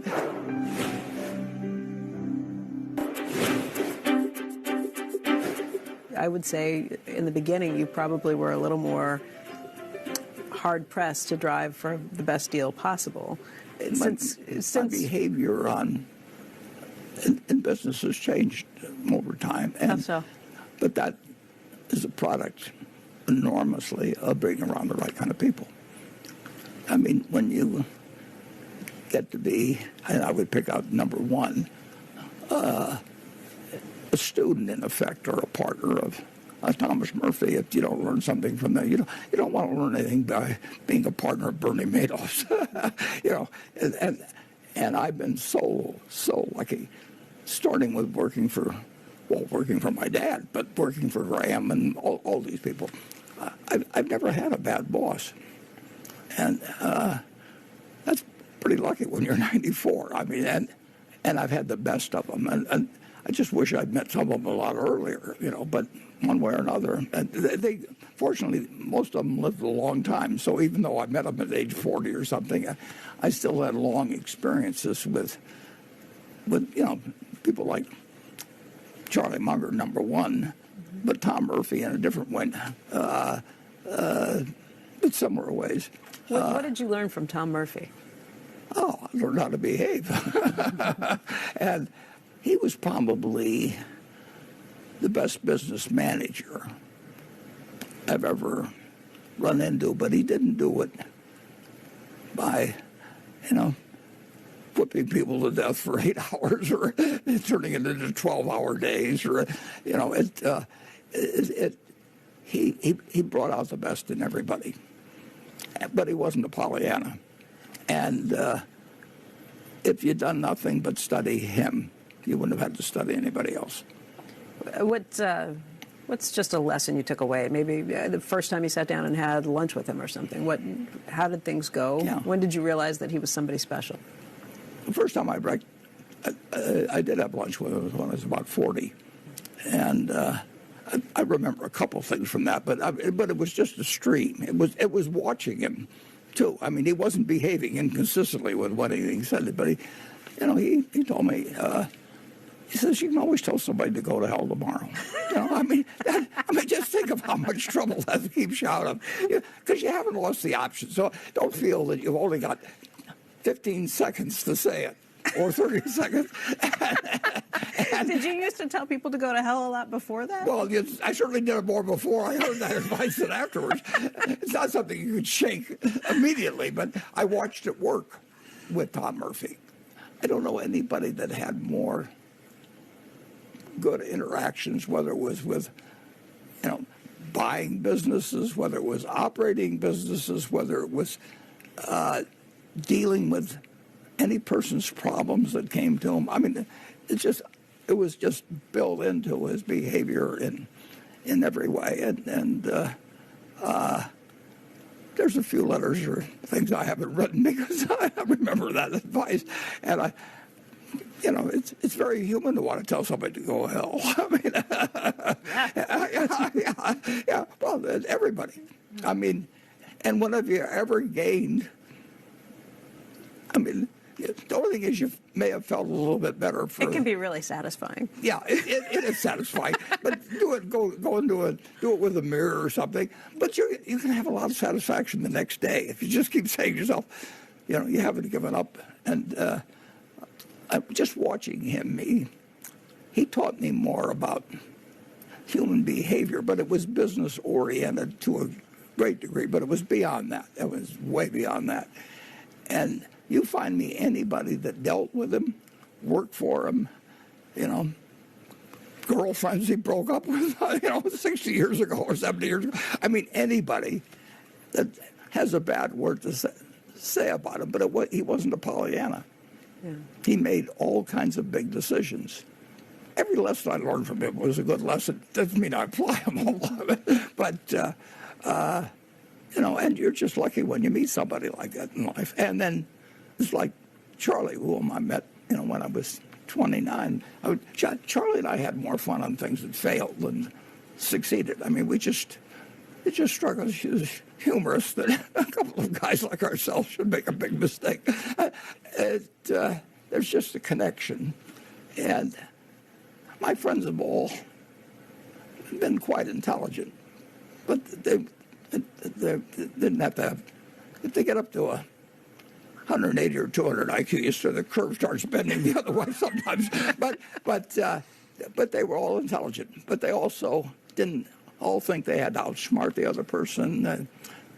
Murph never made a deal where he tried to extract the last penny. He always made good deals, and there's a number that he didn't make that he wished he'd make, but he did all kinds of things for other people, especially me. You said that you and Charlie learned more from, or had more fun from the things that maybe you made mistakes on.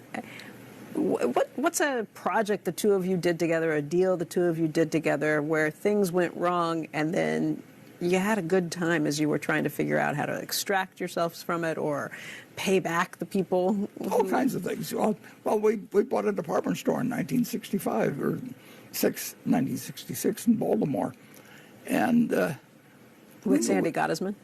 Yeah, with Sandy Gottesman, and it was his wife's uncle that owned the business. I mean, in Baltimore, and Sandy went in it, and his firm took 10%. Charlie's firm took 10%, and my firm took 80% because we were larger in those days than those guys, although we weren't very large. And Sandy and Charlie did not know each other ahead of time, but they both knew me. And anyway, after we bought it, we knew we'd made a terrible mistake. It was just couldn't have been more dumb. There's nothing like owning something to start. You spend your money than to see what's wrong with it. It's like buying a house and finding out that there's a whole bunch of things you don't like about it, and except it's not so easy. And there we were owning Hochschild Cohen in Baltimore, and we made a mistake, and we all three agreed on that, and nobody blamed the other one ever. And actually, we had a lot of fun discussing our mistakes. I mean, I don't mean that we sat around laughing about it or anything, but just the very action. It was like, it's like being in a war, or something. It just pulls you together when you've got a common problem. and you've got wonderful people in a foxhole with you. And that brings people closer together. You have had an extraordinary number of just spectacular friends. That can't be coincidence. Well, no, you should be selective about your friends, and hope they aren't too selective about theirs.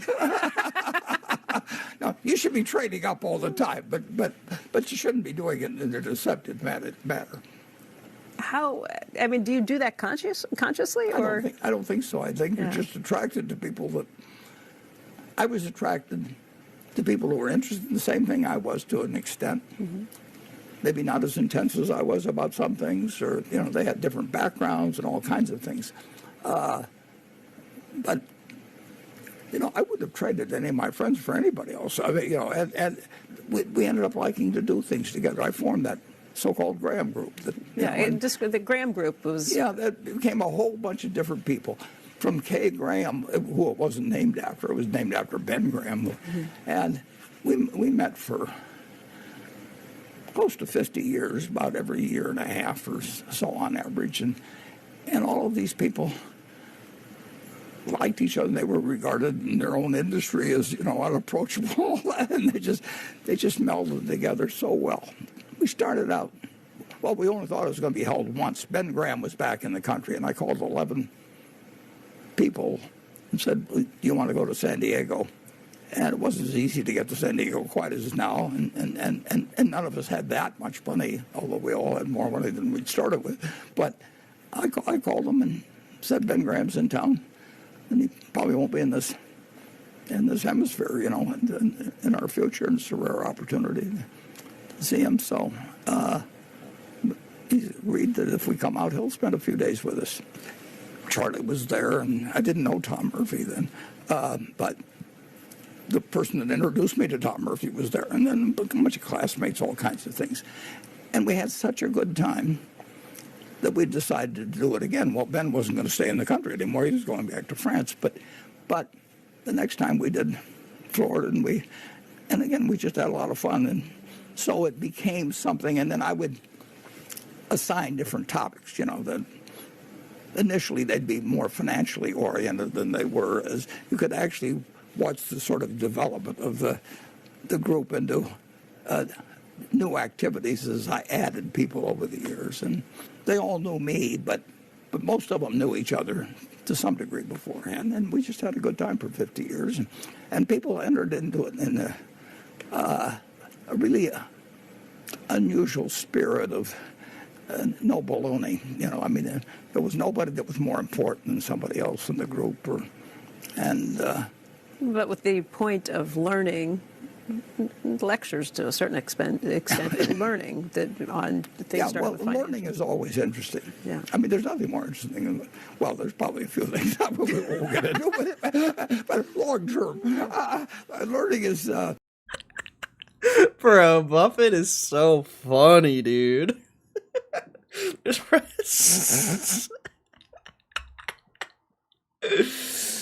Oh, man. Learning's more interesting. I mean, the idea of a library, just think of just a few hundred years ago. I mean, there wasn't anything to read with by at night. And when you think of what life was like compared to what it is now, it's wonderful now it's still for a limited number of people. There's all kinds of people, particularly outside the United States, but I'd rather be born into almost the poorest family, if I were to be born today in the United States, than to be born in any place else. So you think the American dream is alive and well? I'd love it. If it didn't come with the power to destroy the planet, I would say that there's never been anything remotely as interesting as being born in the United States today. Do you worry about artificial intelligence? Yeah, after a few times when people pretending to be me of going out and scamming people, we just found out about one of them. Even the people that are smartest about it say they don't know where it's going. And it's one thing to, I guess, say you don't know where you're going if you're Columbus leaving for them, but you can always turn around and go back. But the genie's out of the bottle. I mean, if someone wants to impersonate me in a way to scam people 10,000 miles away or in Omaha, they can do it. And they can imitate my voice, and they can imitate my appearance, and they can talk. They can fool my kids. What do you do to stop that? How do you combat it? How do you put the genie back in the bottle? That's the same problem we have with the nuclear weapons. We know how to build them, and we know how to build bigger ones all the time. The problem is so do other people, and they've got no use except to kill people or deter the other guy from using his. I mean, that is something to have created in the world, but it was absolutely necessary to do it in World War II. I mean, there wasn't any doubt the Germans were working on it. You can go to search and read the letter that was sent to President Roosevelt just a month before the Germans invaded Poland. I mean, it doesn't mean I know anything about it. I don't know about uranium or 235 or anything. I don't, but I do understand human behavior. I mean, it's hardly complicated. I guess when you think about your evolution in thought, we'll go back to this thread of how your views in business have changed. And you've talked a little bit about how your assessment of people, what you learned from Tom Murphy along the way, but just your evolution of thought in business, how would you sum that up? How would you say you're different today? A lot of things that I thought I was learning about business that weren't true. Like what? If you talk about boards of American companies, that's pretty important. I mean, you're talking about the whole damn country almost with public companies. And the people who are the independent directors are not independent usually. The money is useful to them. And the money they get for being on the board. Being a director. Yeah. I mean, it's the best job in the world to get $250, $300, maybe even up to $500,000 a year for doing something that's quite pleasant. Usually they give you the transportation and they have cars waiting to take you around everything, and everybody's polite, and everybody'd love that job. I mean, who wouldn't?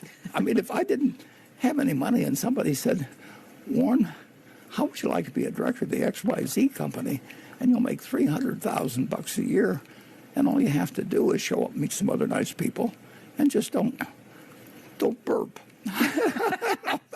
Don't say anything. Don't screw it up. And I mean, if I go to that meeting and somebody else, has had 10% of the stock of the company and everything else, but they're not independent, in theory. And what's going to be in the back of my mind?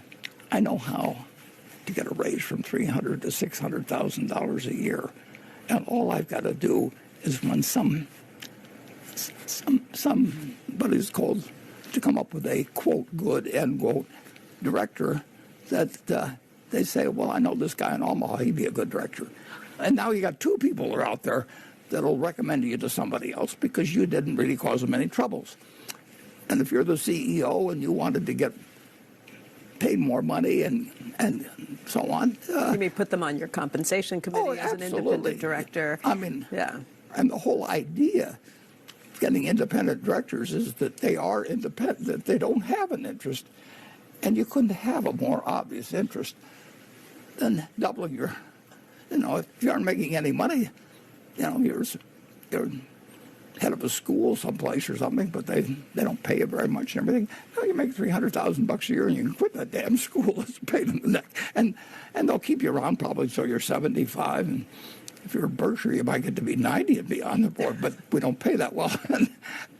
What it incentivizes, Charlie was always a huge preacher on incentives. And what do you incentivize by this? And while I'm on the subject, I mean, I'm looking at our proxy statement, which is 20 pages long, which we sent out the other day. And when I started in the business, I actually got notice of annual meetings. Sometimes it was 2 pages long or 3 pages.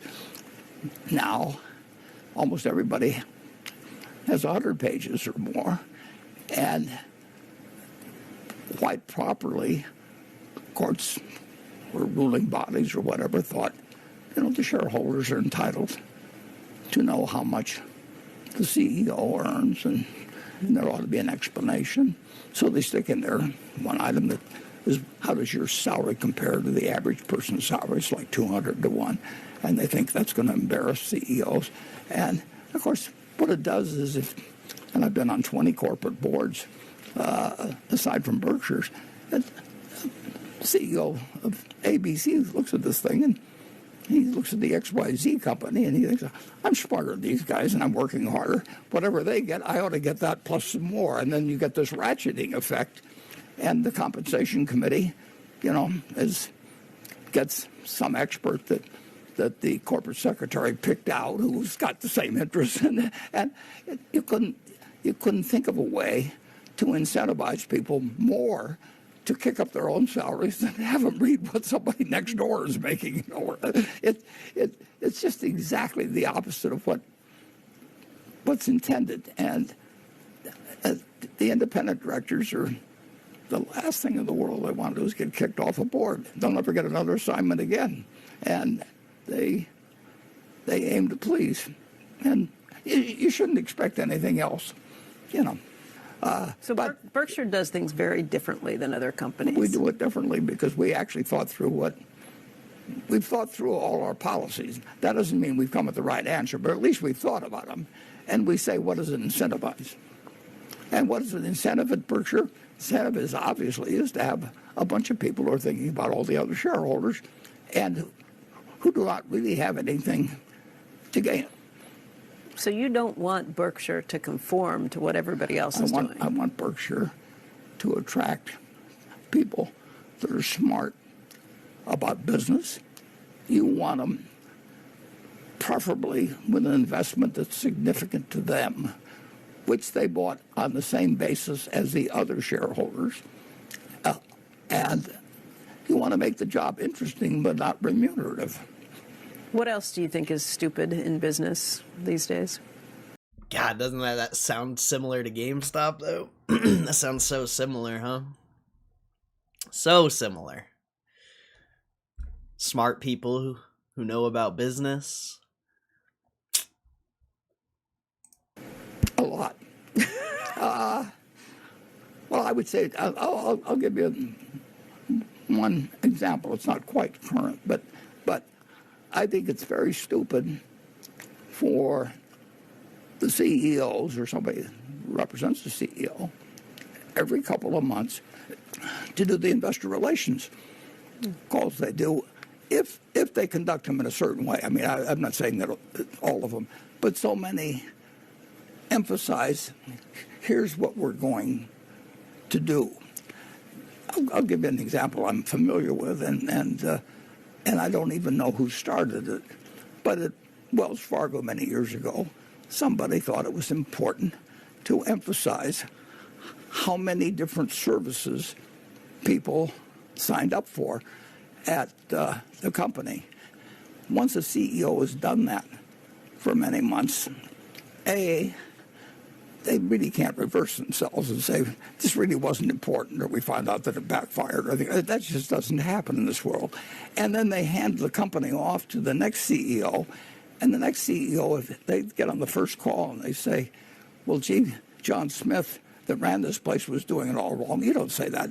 And so you continue the process, and you keep emphasizing, and nobody's looking at the fact that that's perverting the behavior of millions of people down the or hundreds of thousands that work down below. And when you do it on calls that go out to people that write stories about your call every time that takes place, you don't want to steer people down the wrong behavior. I mean, it's like with your kids. I mean, they're going to watch how you behave, not what you say. And at first, they may give you a little leeway at first while they're learning the ropes, but after a while, they know what you're doing. And just think of that. If they can put some more business in the last quarter or store up a little piggy bank, they're going to do it. I mean, and they're serving their master, in effect. And you don't have to issue any instructions to that. And believe me, having been at 20 companies, I've seen a lot of that by people. They wouldn't think of stealing your newspaper thrown on your door, but they don't realize the impact of. They like to play with numbers, and once you start playing with numbers, you don't quit. And once you have somebody that handed you the reins to a company, and they've been playing with the numbers, and you say, well, we're going to give up playing with the numbers. I mean, you just don't do this in that world. Outside of the Mag 7, Berkshire Hathaway is now the most valuable company. Took a long time. In the S&P 500. But it's something you built. How did things change along the way as you got bigger and bigger? Oh, I can't wait for this. I need to go to the bathroom real quick. I can't wait for this though. That's gonna be a. We'll see. We'll see if it's a good answer.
It got more difficult. And I mean, because it's harder to compound extremely large numbers than small numbers. And I've always known that. I mean, You hear that, chat? You hear that, chat? Can we rewind that, Buffett? Can we give it a little rewind there? Did things change along the way as you got bigger and bigger? it got more difficult. And I mean, because it's harder to compound extremely large numbers than small numbers. And I've always known that. I mean, when I had $112 to buy 3 shares of City Service Preferred, doubling my net worth was not a remote possibility. I mean, I just had to go out and, sell more bottles of Coca-Cola or do something door to door. So there's just no question that we can't do what we did before. That doesn't mean we can't do anything, but we just can't do it.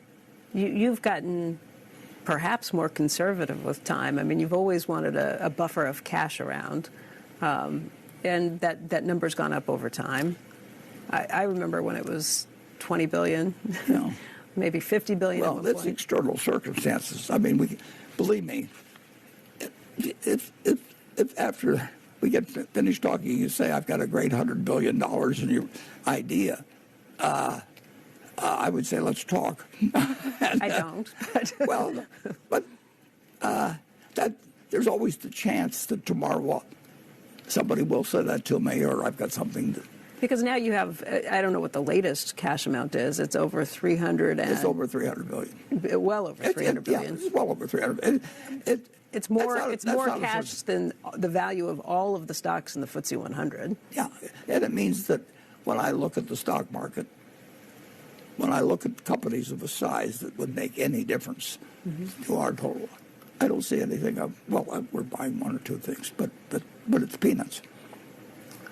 But yeah, that's probably why Berkshire's not buying GameStop, because they really couldn't put in enough to make it worth it.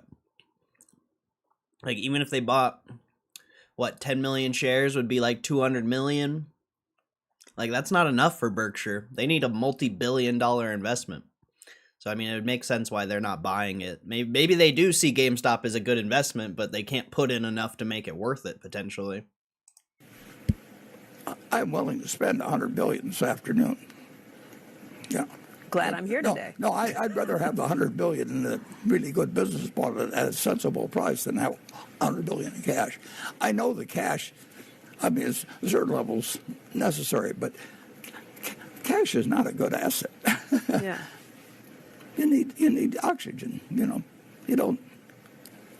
need to be surrounded out. You don't have to pay a lot for it or anything like that. But you do need oxygen.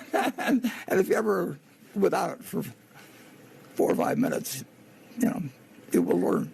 And cash is that way. So you always need to have it available. because you do not know what will happen. I do not know what the stock market will do, and I do not know what business will do. I started out with that assumption, however many years ago it was, and I haven't learned anything about what the stock market is going to do. I didn't find it. I may have read every book in the public library, but I didn't find the answer then to the question of what the stock market is going to do next week or next month or next year. I tried it all. I did charts and odd loss statistics, all kinds of things. I was looking for something, but it turned out I was looking for something that, in my opinion, doesn't exist. But I still found the game interesting, so then I looked at it through a different set of glasses that Ben Graham handed me, and I saw this was a game you couldn't lose, really, if you followed his rules. Coming up. If you're super rich, you should leave your kids enough so they can do anything, but not enough so they can do nothing. Shit's fire, dude. I'm enjoying this. I hope you guys are enjoying it. You have said that you're going to have 99% plus of your money that is given away to try and solve some of those problems of inequity. It won't solve them, but it can help solve certain specific problems. If somebody's going, doesn't have the money to go to school, and a scholarship it does some good, and how well you administer something like that, and how you do the right thing. But there's certain problems money doesn't or can't solve. And when I first thought about philanthropy, I thought that essentially was the threat that the atom bomb presented. I mean, Einstein in August of 1945, when I was 15, said that this changes everything in the world except how people think. But people have thought about it ever since, and they still haven't. The only progress they've made is they've gone from what they thought was one country that would have it, and then when the Russians or the Soviets got it, we were terrified with the idea of the Soviets and the United States with two pretty sound leaders. I mean, between Kennedy and Khrushchev.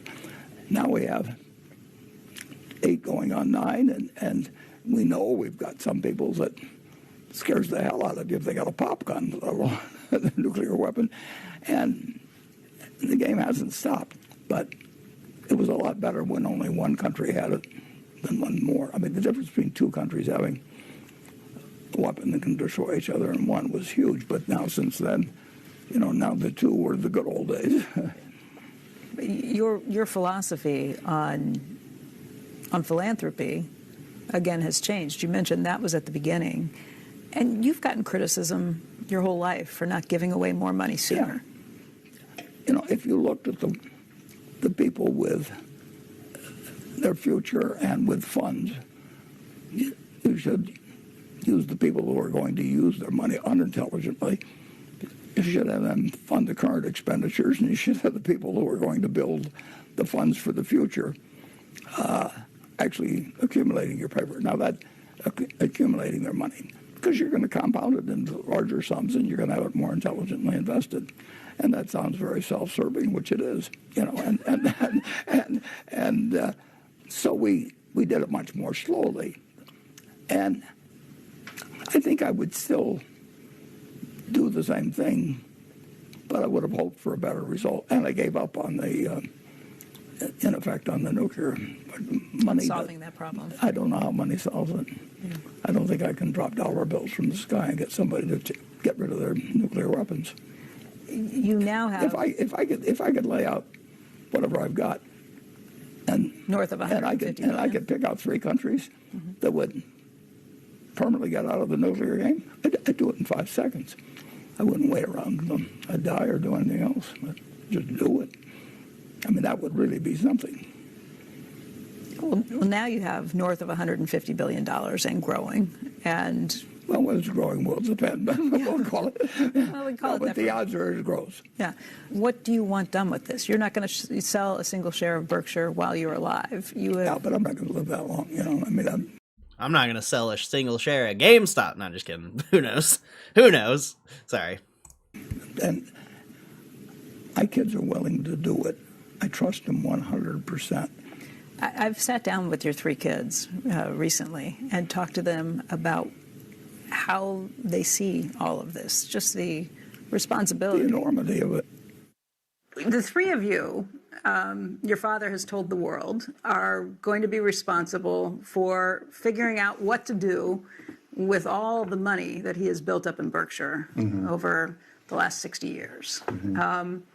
What did you think when he started telling you that, when he started getting to you guys? When did he come to you? What did he tell you? What were your thoughts? I thought, well, we better get along. Yeah. It was different. 2 years ago, a little over 2 years ago. Yeah. Yeah. Yeah. I don't know He just exactly. sort of started talking about it. Yeah. I don't even remember what It was happened. probably March-ish 2 years ago. So whatever. Yeah. Yeah. And, you know, just the idea of, wow, you tap dance to work every day for 60 years and then boom, you're going to. Here you go. Yeah, exactly. And I don't really remember that it was like some big announcement to us. He just sort of started talking about it. Yeah. But he kind of, there were hints kind of as we went through the wills at certain times. I mean, Yeah. you know, it kind of, some of it evolved, and then he just kind of decided.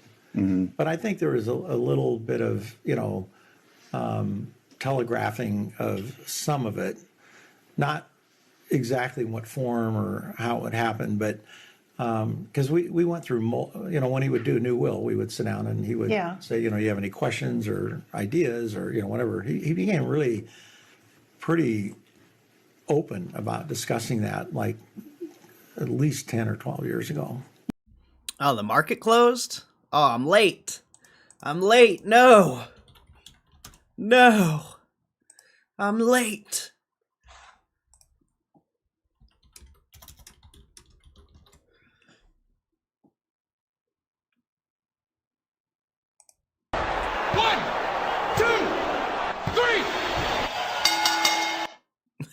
We got it. We got it. Don't worry. We got it. Yeah, he's been very open about it because he's, you know, the will's gone through a few iterations Right, over the years, and he's always been really open about talking about it, and you know, if we have any questions. And I mean, I always have little notes written all around the pages. I mean, he's been I open don't about forget. telling the world that too, Yeah. that he Well, thinks is the right way. Yeah, that's the right yeah. way to do it, Yeah. especially when your kids are older. You don't want to leave questions afterwards, and you don't want them wondering why you did things. As soon as he did that, all my kids called me and said, when do we have our meeting? No, I'm kidding. But But again, the big thing is he amassed this wealth. And so to not be left with a sense of this is what I'd like to see happen with it. I mean, he thinks things through so thoroughly from the time he was in his 20s writing a friend saying, I know I'm going to be wealthy and I don't want my kids to be, you know, he's known for forecasting what's coming. I mean, in terms of the work he does every day, but Man, I hope I get to be that guy. I hope I'm known for forecasting. We'll see. We'll see. We'll see.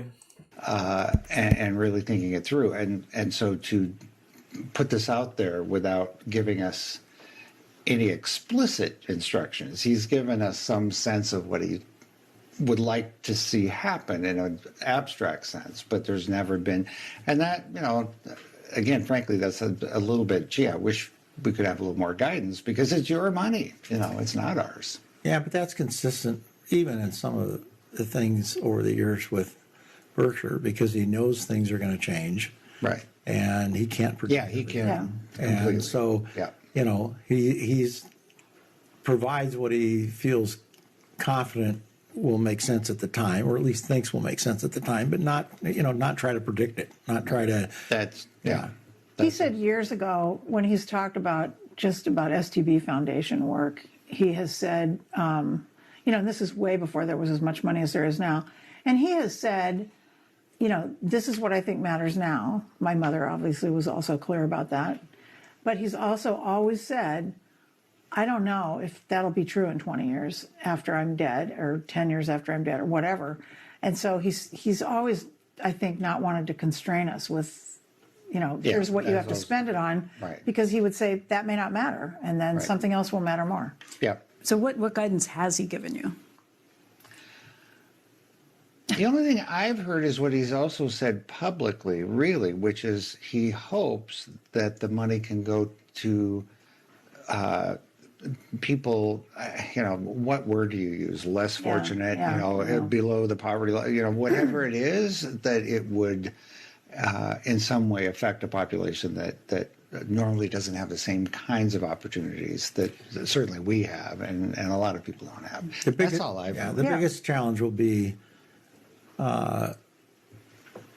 balancing the fact, but he has provided, when I say this, he's provided some cushion on this, but, balancing the fact that he wants to see this money spent in 10 years, more or less, and then balancing that with how you lose control over Berkshire voting shares. I mean, that's the big balancing act. Yeah, that's and you can't figure that out until you're in that moment, and as some time starts to go by, because there's going to be the dynamics change. There's going to be things that happen that no one on that board, none of us can try to, anticipate even. We can anticipate some things. Some things will be obvious, and others won't be so obvious, and you don't know who they are, what they're after. So, that could affect how fast you want to lose or give up, voting power. Right. And it feels like you have a little flexibility on that count, too. Yeah. Just as he well. has gotten more flexible. Yeah. What did you think when he said that you three were going to be doing it together? It had to be unanimous, and you're in charge of all of it. Did you want the job? Nope. Peter really didn't want it. I did not want it. And I made that clear. Yeah. Peter. And honestly, when I called him up and said, I want to opt out, he said, I don't blame you. Yeah. We'd say that to all of us. Yes. He actually thinks it's kind of funny that we have to do this. And understands that it'll put us, obviously, enormous pressure on us. And so the idea, again, like we've been saying, around what are we going to do? It's like there's too many variables. We have no idea what we're going to do in this moment. Yeah. And that's great that we all know and agree that we can't start. We don't know. This is, yeah. As a parent and an outsider watching this, the vote of confidence in the three of you, how much he trusts you, is the thing that kind of jumped out the most. Does that hit you too? Yes, and it's very nice. I mean, it is. It's a huge, giant compliment. I think that none of us, so we have a very different view of it growing up in the environment that we grew up with and how we see, my dad and how we see my mom. So I think, for us, in a way it's a surprise, and in a way it's not a surprise. He knows 100% that we are going to try to execute exactly what he asks us to do. And then he knows that we've had a lot of experience now understanding how to figure out the things that we don't know today and how to do those efficiently and effectively in the future. So, to me, in one way, because of how we grew up and the things that we listened to forever from him, it was a surprise. Yeah. Mm-hmm. And then in another way, it's like, I don't know, he gave us this opportunity for several decades now to figure out how you give money away, how you do it effectively, how you do it efficiently, and how to make those decisions. So in that regard, I would say it's not a surprise because he kind of began preparing us for it. And I would just add the other part of this, I think, is that he knows nobody can do it certainly perfectly, and nobody is. So the only reason why he lets me do it. I mean, there is the element of, okay, nobody's going to do this. This it's is just too much money. unprecedented. Yeah, it's unfathomable what we will be charged with. And why not us, who's closer to the source and has grown up and all the things. Yeah. So, but there's an element of it's a beautiful gesture and it's a convenient gesture to some extent. That's true. He would say that. And okay. Yeah. But when you start trying to write $200 and $300 million checks, you know, only institutions can absorb those, or governments. And I'm not a big fan of writing checks to institutions or governments. Right. So, you know, in some ways we're going to have to make some decisions that we typically wouldn't make, but we have to make sure that the money's used and used as well as it can be used. So we'll be making decisions that we typically wouldn't have made today sitting here. And we'll make some mistakes. Oh, For yeah. sure. Yeah. Yeah. I'm good at And that. that's okay. I do that all the time. Well, I mean, it's just, it's interesting the way your dad set this up, that it has to be a unanimous vote, that Yeah. everybody has to agree. I mean, it's kind of brilliant, but it's also kind of like, oh my gosh. Yeah. How do we I do don't it? think that'll be a problem, though. No, and it's I really funny don't. because We'll figure it out. Yeah. you know, social media when that first came out, oh my God, that's going to be. I'm thinking you're telling us more about your childhood Yeah. than you are about ours. No, So there's we'll that. figure it out. You know, and we'll make some trade-offs with each other. Yeah. I mean, there's so much money. I mean, Oh my getting God. in a fight about it is Yeah. Seems crazy. Ridiculous. Right. crazy. Right. Yeah. You know, pop culture has Succession, or you know, these various shows that show all this stuff, and that's what people love to feed on. Is like, where's the problem Yeah. going to be, and all the, and we have had no trappings of any of that growing up, so we're just not. We're not that. We grew up expecting nothing, to be honest. Right. with you. I mean, Yeah. to put it simply, I mean, Yeah, not to, totally. but I mean, you know, we were told that we had to figure our own stuff out, and we were allowed to fail and make mistakes, and then we understood the consequences. And so I think Peter's really right on this. That, you know, you watch the show. Can you say that again? Yeah, I think you're right. Yeah, you won't hear it again. But you know, it's like watching the show Dallas or something. I mean, that's been on Right. there for a long time. But you know, all this stuff, and it's like we don't have any of that drama. We don't have any of that. I mean, it's not like, it just doesn't happen. And so I think people have this false, well, not everyone, but you know, some people have this false impression of what our family's like. I think most people probably have a false Yeah, impression of that's what true. our family's like. Yeah. Definitely. And so that would then, you know, it would extrapolate that into this whole idea that we're going to give away all this money. How the hell are we going to get along and do that? And I just don't think it's going to be hard. You know, my dad wasn't rich and famous when we were kids. We did not grow up like people probably Yeah. think we grew up. Yeah. For sure. And we didn't. So yeah. How did you grow up? Describe it. around this table, normal. Yeah. I mean, we grew up, you know, we were certainly very didn't need fortunate. anything. We didn't need anything. But, you know, we went to public school. We lived in a regular neighborhood. We hung out with our friends. We didn't, with the exception of a deal Howie made with my dad, but we didn't get cars when we turned 16. I rode the bus to school, you know, all did. until I got out of high school. We grew up in what I would call sort of a normal middle class, on the upper side of middle class, but we weren't living in the rich neighborhood. It was pretty normal. You didn't even know what your dad did at one point. None did of you? us. No, we didn't. But None of us you, really you knew. have the story. Yeah. Yeah, well, that was in first grade when we had to fill out those census cards, or second grade, and I wrote. My mother told me to write security analyst, and I thought he checked burglar alarms. So there's that. And then in my career, most people thought it was related to Jimmy Buffett. But, you know, we used to, I mean, not that this is any big deal, but, you know, we'd earn this allowance for, you know, cleaning out gutters and cutting the lawn and raking leaves and stuff. But Warren got pretty clever, and he started giving it to us in quarters. And then he bought a slot machine. Dimes. Yeah. Dimes. It's a dime Dimes slot the first. Yeah, and then he He bought got it the, all back every yeah, time. and then he bought the slot machine. So he would get most of his allowance back. At least with Yeah. me, he got a lot of it back. But I Yeah, mean, we were all you up there. The neighbor kids would bring their dimes over. Yeah, Yeah, you probably trying to get 3 watermelons when you pulled the lever. Yeah. Yeah. Yeah. No fucking way, dude. That is the coolest story ever, bro. That's so funny, bro. Holy shit, that's awesome. So, you know, So teaching you about gambling along the way too, Yeah, right? well, but we never did. I mean, I'm about the most anti-gambling person there is. Because you lost all your dimes. Right. Yeah. But we all had jobs too when we were kids. You know, I mean, it was pretty normal, which I'm grateful for now. I think Susie made this point that, you know, we weren't my dad wasn't rich growing up.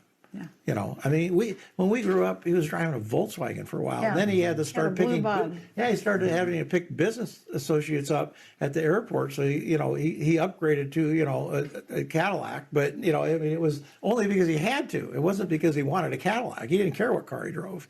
Yeah. Yeah. And my mom used to drive. God, she would take me to my after-school stuff in Uncle Freddie's old beat-up station wagon, and I was so embarrassed because it was like going to break down any time.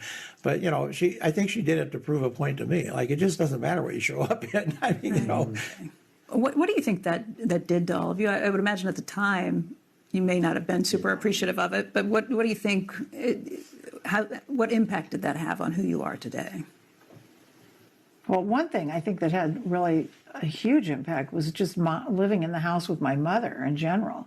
Yeah. She was so active, particularly in the North Omaha community, but she was very active in the volunteer things she did. Also Planned Parenthood. She was president of Planned Parenthood. And she lived it. She didn't just write the check. She lived it. What lessons did you learn from your first wife, Susie? Oh, well, I mean, she understood people in life way better than I did. I mean, I knew a lot about stocks. I knew about a lot of things, but she knew a lot about human beings. And she wasn't interested in money at all. She wanted to be sure we had enough. I mean, or leave it to me to be sure we had enough. But if I told her we were living on $175 a month, which I think was the original sum, I mean, that was fine. But she would occasionally ask me, are we rich yet? And I would say, well, we're getting close, but just give me another year or two of compounding. But it didn't really mean anything to her. And she would use it for other people, in an instant. And she would not only give of her money, but she'd give of herself. And so she really meant it. And fortunately, the kids took after her. What's an important lesson you've learned from your wife, Astrid? She came from a much tougher life, and she and Susie were very close. And Susie did not want the life of being just Mrs. Big in Omaha or something like that. And so Astrid moved in, and the three of us lived happily ever after. But it was very strange. Wait, he had 2 wives? And wait, did Buffett have 2 wives? Did I just hear that right? Am I tripping? What a boss. Arrangement, but it worked for all 3 people. But Astrid she would rather do something for someone else than do it for herself. I mean, it's genuine. It's not contrived that if she looks that way for a week or a month, that somehow it'll benefit her later on or anything of the sort. I mean, she is exactly what she seems to be, and she's the same person that I started living with, in 1978 or thereabouts, and that's who she is, and that's who I like to be with.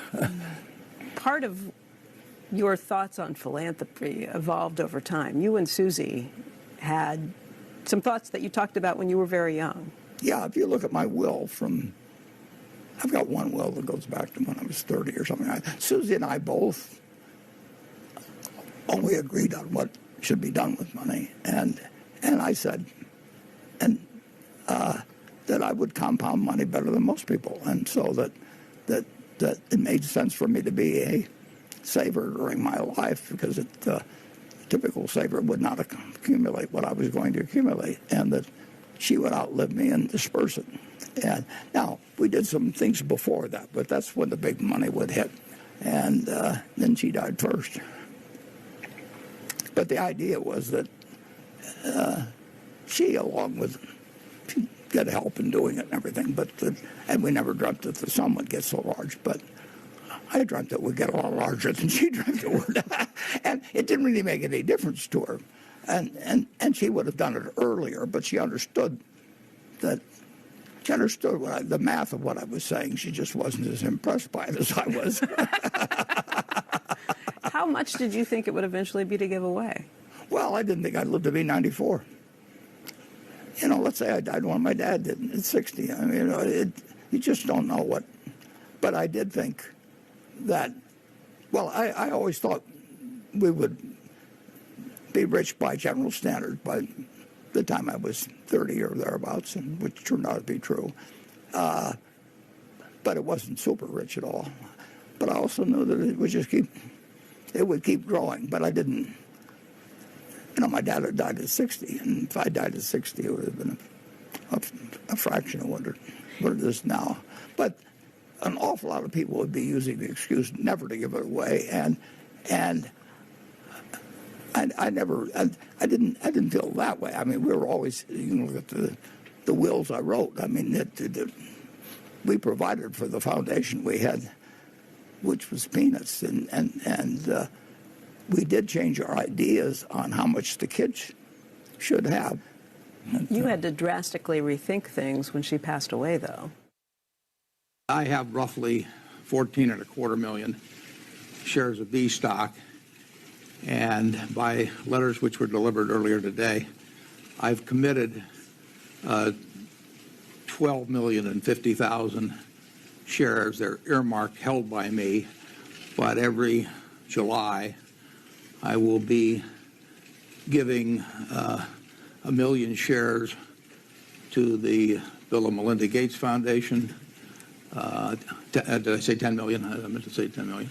And 1 million shares to the Susan Thompson Buffett Foundation, and 350,000 shares each to the 3 foundations headed by my children, Susan, Howard, and Peter. And that will continue throughout my lifetime. What has your dad has evolved over your whole lives with him in terms of the basic ideas of what he wanted to do, which was to give the money away, but how he wanted to go about doing that has sort of evolved. At one point, it was the Bill and Melinda Gates Foundation, where he was funneling a lot of the money. What's your view of this evolution and his thinking through this? What's it been like from where you all sit?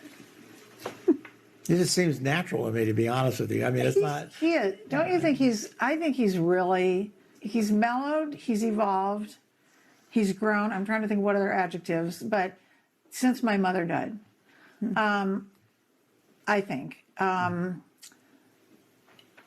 keep saying to people, you know, he turned out he was listening that whole time. Yeah. It was just fascinating to me how you could kind of see the wheels turning in his head in various ways after she died. I think he knew he needed to step up. It forced him to change. Yeah, and he needed to step up, and and he had to. Mom wasn't there to be the person who was The buffer, the person talking to us. I always say the governor. I just think it's been so interesting to watch him evolve through all this, and also, you know, she died in 2004, so 21 years ago, and I think his thinking about things comes from a lot from her, and now, well, with the Gates, when he gave the money away in 2006, we were how many years younger? Almost 20. Horrifying, but true. Yeah. You know, and we had very little experience, and I think he's watched us over the last 20 years. The other thing that I think has helped, first of all, it's easier to get along when things are set up the way they are with 3 separate foundations. I've encouraged friends of mine who have a lot of money, who have their kids in a foundation, to split it up. You know, everybody, because some people have said to me, oh, but I think it'll help them get along better. No, it'll help them not get along better, is the truth. So I think that was really smart on my dad's part to do it. Well, I guess Mom was alive when that happened. Yeah. She probably was the one that thought of it. give her some of the credit. I'll give her a lot of the credit, Howie. And so I think that was a really smart thing to do. And I think that's helped us because we've all been able to do what we want to do. And I think it's safe to say we all get why each other likes and cares about the things we all care about, and we all respect it. You guys have done this for a long time. It's not as easy as it looks. Tell me a lesson, something you've learned along the way that people on the outside would be surprised to hear. Well, things sometimes don't work out the way you think they will. Yeah. Sometimes that's a good thing. So, I was going to say Yeah, that can be a good thing. Or can turn even better than you Yeah. thought. We call those successful failures. Yeah. Yeah. Sometimes. I mean, you learn enough. You learn from it. Yeah. And sometimes you just learn that it didn't work and you couldn't have done anything else. But sometimes you learn it didn't work and here's why. So you change it. Right. You know, so We did a complete annual report about our failures one time, maybe 10 years ago or something. You should have seen what it took to get information from our partners. I want every bit of bad news Yeah. if there's bad news. And it makes the nonprofit nervous. And the evaluators think, oh, if I tell them it's bad, I might not get hired again. And, you know, you have to get super clear with people about, you know, it's okay. Yeah. It's okay. We want to hear everything. And also what Susie's saying, the performance aspect of all of it can just be something to navigate and figure Yeah. out where all the distortion is, because people are telling you things they think you want to hear, or you'll say something and they'll just be listening for that word that they need to use to get the thing. And it's... And I would even say in Omaha with, you know, my staff has said to me many times, it's so refreshing to be in a place where we can screw up, we can make a mistake. Totally. I mean, one thing you have to do, I think, to develop leadership within your own organization is to give people enough space and enough responsibility to make mistakes. And then how you react to that is super important. Yes. Not you're fired. Yeah, yeah. So, I mean, you know, that if you're going to build a competent staff and people who can learn the kind of judgment you want them to have. And you're sort of charged with taking risk. Yeah. So Yeah. you're bound to, But at the end of the day, you know, and they've probably done this too, but, you know, I have been in places where I've made a $50 million decision right there after a 2-hour meeting. And, you know, it's like, we want to do this, we're going to spend the money. And people are like, okay, let us know when you make the, no, I'm making the decision. Right, We made it. It's Yeah. going to happen. That happens Now, all the time. you have to follow our rules in terms of, you know, how we give the money and all that. But usually that gets done. So, you know, That's the other thing that's unique, I think, Howard. it's a huge luxury. Yeah, because most foundations, the staff isn't allowed to, you know, make any decisions or even say, we're interested in this, Yeah, we might want to right, do this. And then they have to have a board meeting. Right. And then the trustees have to look at it and they vote on it and decide if it's going to happen. It drags everything out. Slows the process. a lot. and the performance. Right. It stuff just that- changes the whole way everything works. And people are always amazed that we just do it just like how I said. It's like, yeah, we can do it. It's fun, actually. Yeah. It's Yeah. fun. Hearing you all describe that, it just occurs to me that it sounds an awful lot like the philosophy that your father and I guess your mother Exactly. used with you. Yeah, Like- there's way more of that at work than I think people. And it's also the philosophy I think he uses at Berkshire. Yeah. I mean, Yeah, he makes decisions like that. What I just heard from you three, I cannot believe how much you all are so much like your father and how you do this. Like, really, so much like your father and how you take these operations. It's the same way he does. We with taught him a businesses. lot. Yeah. Becky. It never occurred to me until I was sitting there listening, and I was like, wow. Yeah, and then you throw our mother in there, Yeah. and you've got a pretty potent. Well, I always say if it weren't for my mom, I'd be in jail. So, I mean, like, you know, it could be If it true. weren't for my mother, my dad would be in jail. Yeah. So, If it weren't well, for we my could mother, I you wouldn't know, be here. I didn't realize until sitting down with them how similar they are in terms of how they think about things, all different areas of interest and expertise, but how similarly they view things in relation to how you view things. I was actually very surprised. Well, that surprises me a little too. That they would disagree with me on a lot of minor points, but they don't disagree with me on major points, and they didn't disagree with their mother. I mean, they were raised in a household that behaved generally inconsistent with what their parents believed. They didn't have to watch hypocrisy. There's a lot of things that they were affected by favorably that they didn't see. Now they had all kinds of gripes with, and you know, I was tougher with them than I should have been, probably looking back. But I just kind of couldn't imagine how well they would all three of them would turn out. And of course, I didn't imagine that they would be the ones that would be disposing the money. I thought Susie Sr. would be doing it. I guess some of the things that struck me as being so similar to you is how your children view running their organizations. They are all running large charitable organizations that give away a lot of money with very small staffs the size of but a lot of personal involvement. And a lot of personal involvement. They're on the ground making every one of those decisions. Yeah. They don't like bureaucracy, I think, any more than you do. No, that's one thing that they've seen it. Now, they hadn't seen it when they were 20 or 30. I mean, you should be wiser in the second half of your life. I should be, my kids should be. There's nothing that really is important with money that they can't do. And on the other hand, they can't sit around doing nothing. Right. And that goes back to the line that I think King Graham may have said this to me, but she'd heard it from that. But if you're super rich, you should leave your kids enough so they can do anything, but not enough so they can do nothing. Right. I get credit for that line. It was not original with me, but I don't know who said it first. Still ahead. There's nothing magic. You just have to think a little and use a little discipline. It's been great. I saved hundreds when I switched to Progressive. Molly Burke is passive progressive. With serious allergic reactions,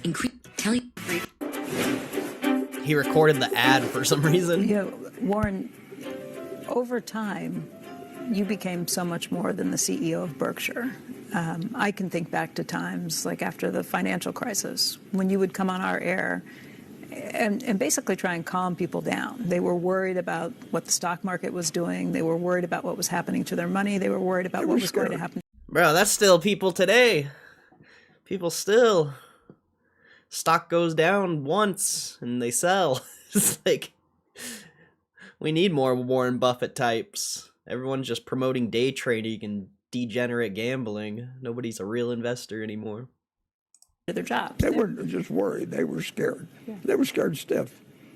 That happens periodically in civilizations, and it doesn't happen to me in terms of making business decisions. I mean, where else, when you can buy something good cheaper, do you get upset about it? But I wonder when it occurred. God, that was such a banger line. Where in the world can you buy something cheaper and get upset about it? Oh, man. Dude, that was a banger line right there. Let's run that back, Buffett. That was a banger. Calm people down. They were worried about what the stock market was doing. They were worried about what was happening to their money. They were worried about what was going to happen to their jobs. They weren't just worried. They were scared. Yeah. They were scared stiff. That happens periodically in civilizations, and it doesn't happen to me in terms of making business decisions. I mean, where else, when you can buy something good cheaper, do you get upset about it? But I wonder when it occurred to you that you could be the voice of authority that could come on the air and calm people down. A fireside chat, sort of. That's much more than just being a CEO. I always like to talk. And I always like to talk to older people. I can't find older people anymore, but that's another separate problem. But I used to, when I'd go over to choir practice or something at the Dundee Presbyterian Church, I'd have a kind of a little rout of women who were washing dishes or doing things that they had to do in those days, and I would just make stops and I would do most of the talking. And then, for one reason or another, something happened. I still was the same way privately, but I was terrified of public speaking, and so I took a course when I actually took the course when I was 21, I guess. I actually signed up for the course when I was at Columbia, the Dale Carnegie course, and I'd written them a check, and I stopped payment on it. And I was terrified of speaking in public. I couldn't breathe when I did. Otherwise, everything was fine, but I just couldn't breathe. And I don't know what caused that. I've got a theory, but obviously I had some something that happened that I must have gotten embarrassed in front of people, because I could still talk to people individually and couldn't stop talking to them practically. But that happened, and then I knew that if I didn't start talking in front of people, I knew I would revert back to where I was, and I didn't want that to happen. So I went out to the University of Omaha, which is now University of Nebraska at Omaha, and they had night classes and different things, and I just said I'd like to teach here. And they said, well, you don't have a PhD. And I said, well, I barely have a master's, but I'd still like to teach. And fortunately, I didn't know it at the time, but the three judges of whether I would be allowed to do this was Dean Thompson, who I was going to marry his daughter a little later, and he really liked me, and Dean Helmstetter, and his daughter was the first girl I kissed, and Dean Lucas. Oh, he liked me too, and I liked his daughter too, but not she wouldn't. So I think Warren Buffett's a fucking baller, bro. What a baller, bro. I probably got a unanimous vote there, and then I kept teaching every year, essentially for 67 or 68 years, something like that. And I did it I did it with college students. I did it with groups of women that Creighton University got together. I did it at the Scarsdale Adult School. I did it, I just couldn't stop talking. And you felt the need to teach because? I loved it.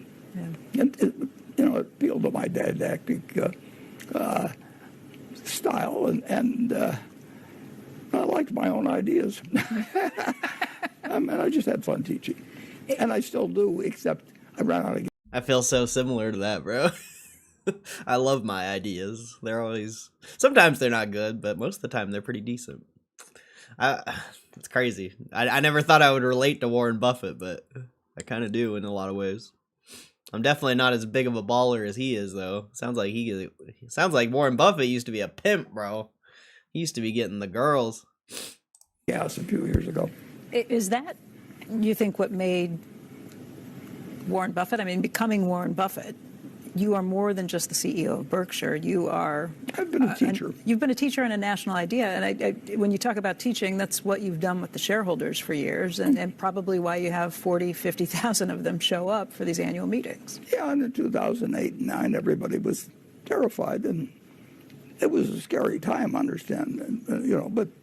But actually George Bush got it. I mean, he went out there on the lawn and basically said, I don't know what the hell's happening, but it ain't good, and he said it more colorfully than that even, and I think and so he turned it over to guys that were very able, Tim Geithner, but probably Hank Paulson more than anybody else, and he gave him a lot of authority, and he was restricted in how much authority he could give because he had a Congress that really had the power of the purse, and luckily and Hank, he had somebody that just, if he needed to ignore the rules, he found something to hang it on, but he did what was necessary. He's kind of like Paul Volcker was at the Federal Reserve, same exact type, except Hank made a lot of money and Paul Volcker never made any money. But the thing that has always struck me is anytime there's a crisis, you're getting calls from the government, you're getting calls from the players who are in big trouble when the financial system's in trouble. You're going on and trying to calm down investors and make them realize that this is temporary. But I won't say anything I don't believe. You always do speak very honestly, and I think that's why people trust you. That's why people listen, sure. And why they listen. Yeah. This is a mantle that's developed over the... That's crazy, because Ryan Cohen kind of does that without saying words. He posts a little tweet or fucking replies to something or whatever it may be, and it seems like it always calms the market down in some way. Except, the dilution. That doesn't seem to calm people down. Pretty interesting. Last 60 years, was there a point where you realized that this was a mantle you were carrying? Well, it became evident after quite a while, though, because I started investing. Well, I started out as a stockbroker, then I went to work for Graham, and then I came back to Omaha. But then I had 7 members, basically, of the family that said, we want you to want to know what to do with our money. It wasn't that much. It was $105,000 in total. And I said, well, I'll do it on these terms. And I wrote out something that was a limited partnership agreement. And then it sort of inched along. We never had a single institution. I mean, it's just a different game than that. These were people, like my dentist and the dental assistant that was there, put in $5,000, and then I got out of it in 1970. But the people stayed with me, a lot of them, in terms of Berkshire, and so life takes funny turns. You don't know what they're going to be. So if somebody, your dentist and your dental assistant put $5,000 with you when it was just your partnership and they stayed with you through it, what would that be worth today? A lot. A whole lot. And some of them, and the attitude. Take the Davis family that introduced me to Charlie. I told them I wouldn't tell them what I owned, and they could get out, I think, twice a year or once a year, and not to ask me how things were going, because I didn't want to be under pressure to try and do something I couldn't do. Right. So I ran it like my own money. Warren, I think people come to you because you've seen so much, you've experienced so much, and you're so willing to share what you've learned along the way. If you go to the annual meeting, people might ask you about what happened at the BNSF last quarter. They might ask you about Geico Insurance. They might ask you about your thoughts on U.S. Treasuries, or they might ask you what's the most important lesson to life. I mean, you get a pretty wide variety. Those philosophical questions come at you pretty fast. Yeah. Well, if they ask me that last one, I'll need help. So, but no. In the end, you're talking to one person that asks the question. I mean, in the end, and every now and then somebody wants to sandbag you in some way, but over time you'll learn how to handle that, basically. But those people aren't coming to sandbag me, or they came because they wanted to hear your advice and Charlie's advice. Yeah, on how to live. They come and ask about it. Who do I marry? Right. Yeah, and I say, well, Charlie's the expert on that, but Charlie, I mean, those are important questions, and Charlie answered, you marry the best person that'll have you. I mean, that was a very practical answer. So what do you tell these people who come to you looking for advice on these things? What's the toughest question you've ever got, and what's maybe the best answer you've ever given? That's a good. That itself may be the best. Yeah. It's the toughest question. No, I mean, I have the ability, to some extent, because of where I am in life, that people will listen to me, and they'll hear the same damn thing they would hear from somebody else, but they'll just pay more attention to it. They know I don't have an axe to grind. I'm not selling them time by the hour. I'm not doing anything. And I've got this didactic streak, so I will, if I like them, I will talk to them. And I like to talk to big groups. That's why I did the college students. I just love the idea of that. We had 200 schools, that wanted to come every year, and they would ask me great questions, and they'd all have a good time, and I'd have a good time. But one of the things I would tell them, it's kind of simple advice, but I would say, let's just take the class you're in back at whatever school it may be, and maybe there's 300 students in it, and you could get 10% of the earnings for the lifetime of 5 of them. Which would you pick and why? And you won't pick the one with the highest IQ. You won't pick the best athlete. And you won't pick the best looking. All kinds of things. Hey, peace out, Moose. Appreciate you, bro. Have a good rest of your day. Respect the Kill Tony merch. Hey, much love. Jeremy, what's up, Jeremy? What's up, Hugh? And just examine that, and then I would tell them, now let's say you got to sell short. This is more fun. and 5 of them, who do you sell short? And then of course I'd explain at the end, you can be the person that you would buy. There is nothing impossible, because it isn't whether you can, throw a football 60 yards, and it isn't, what? There's all kinds. It isn't the one with the highest IQ. I said, you can be one of the 5, and why not? So you want to be on that list, and I just have fun with giving advice. It's kind of obnoxious, but it's. You've got a long line of people waiting to ask you questions like that. But if there was one word, maybe 2 words, on what it is that creates success, what is it? If it's not IQ, if it's not your athletic abilities, if it's not how much homework you've done, what is it? Well, it depends how you define success. But if you define it as, many people, it's how much they earn, in life. That determines an awful lot of things that happen with their family and everything. And it's luck, a lot of it. And if you choose the right parents, you're rich when you come out. I mean, you have won the lottery, the ovarian lottery. And if you're born rich, your father's established a trust fund for you already, or creating a dynasty, you don't have to do one thing in this life, and you can live better than all kinds of people who work their tail off. And I don't like that, myself, but that is a reality. So the easiest way to become rich is to pick the right womb to come from. But an awful lot is luck. But when you're telling students who come to see you, hey, you can be that student that you would like to bet long on, by doing what?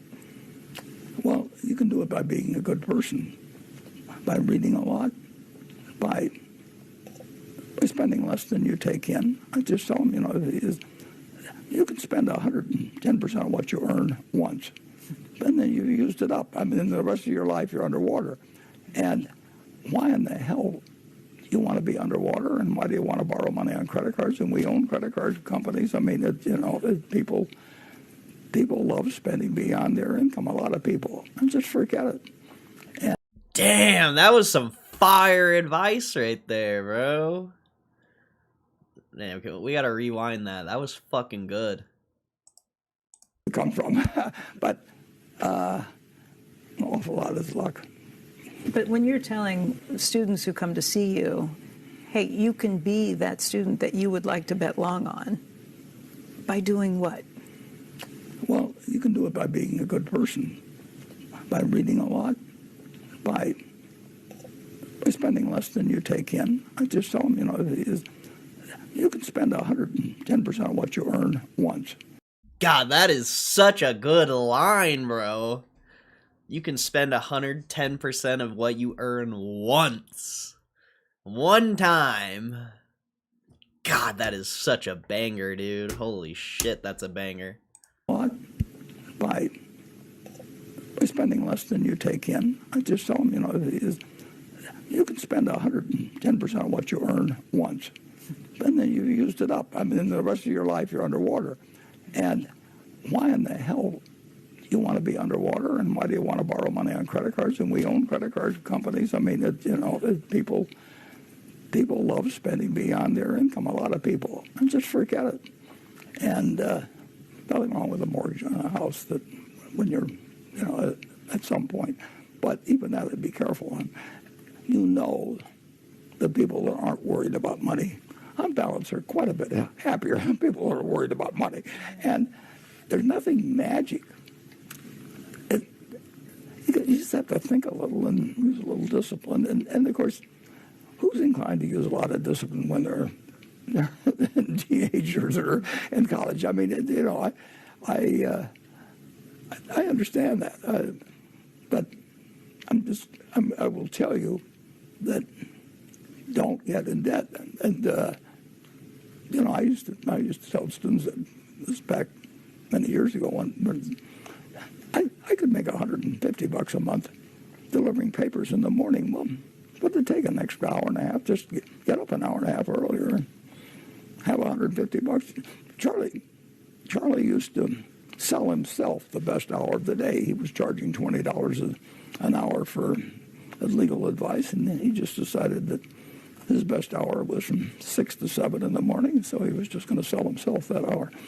And that's not crazy. And Your future is your future, and you can't expect anybody else to do it. And beyond a certain point, if you get in a hole or anything, it is difficult to dig out. It isn't that it's impossible, and I give credit to people who do it, but do it the easy way. One of the things about you is that you have stayed so much the same over the years. You're still living in the house that you bought 60 years ago? Yeah. Yeah. 60. 65? 67 years. Okay, 67 years ago. Yeah. 30% of the life of the country or something like that. Why haven't you changed? Why haven't you? I wouldn't be happier anyplace else. And Susie was going to be happier in Omaha, and that likely meant that our kids were going to be happier in Omaha. Mm-hmm. What are you proudest about with your kids? Oh, the fact that they took it after their mother. No, they really, it was a good thing, probably a good thing that, well, we weren't rich early. They never saw us behave like we were extremely rich or anything, although they saw us fly off to New York and do different things. Anyway, we had plenty of fun. They saw me very intense about investment management and obviously proud of the results and all kinds of things like that, but they didn't see us craving money just to show other people that I've got money and you don't, ha ha ha, type of stuff. And they didn't see any dynasty building, whereas they saw it some other places in Omaha. They had a good feeling about what life was about. Mm-hmm. But they still did a lot of crazy things, but of course I did too. No, you're going to do crazy things when you're... One thing it's a difficult thing because you should be very forgiving of yourself, but not totally forgiving of yourself. But there's no sense looking back and saying, if I hadn't done this, if I hadn't done that, everything. It's just forget it in life. Nobody cares. I mean, it is history. You can't change it. You can change your behavior going forward, but and your second half of your life should be better than your first half. The problem is you don't know what it's a half of what, but you should be wiser when you get older. And I think my kids have all become quite a bit wiser, and I think they were always intelligent. They all showed the same kind of things that kids show. I mean, my dad was always very forgiving of my misbehavior. He'd just say, I know you can do better. And that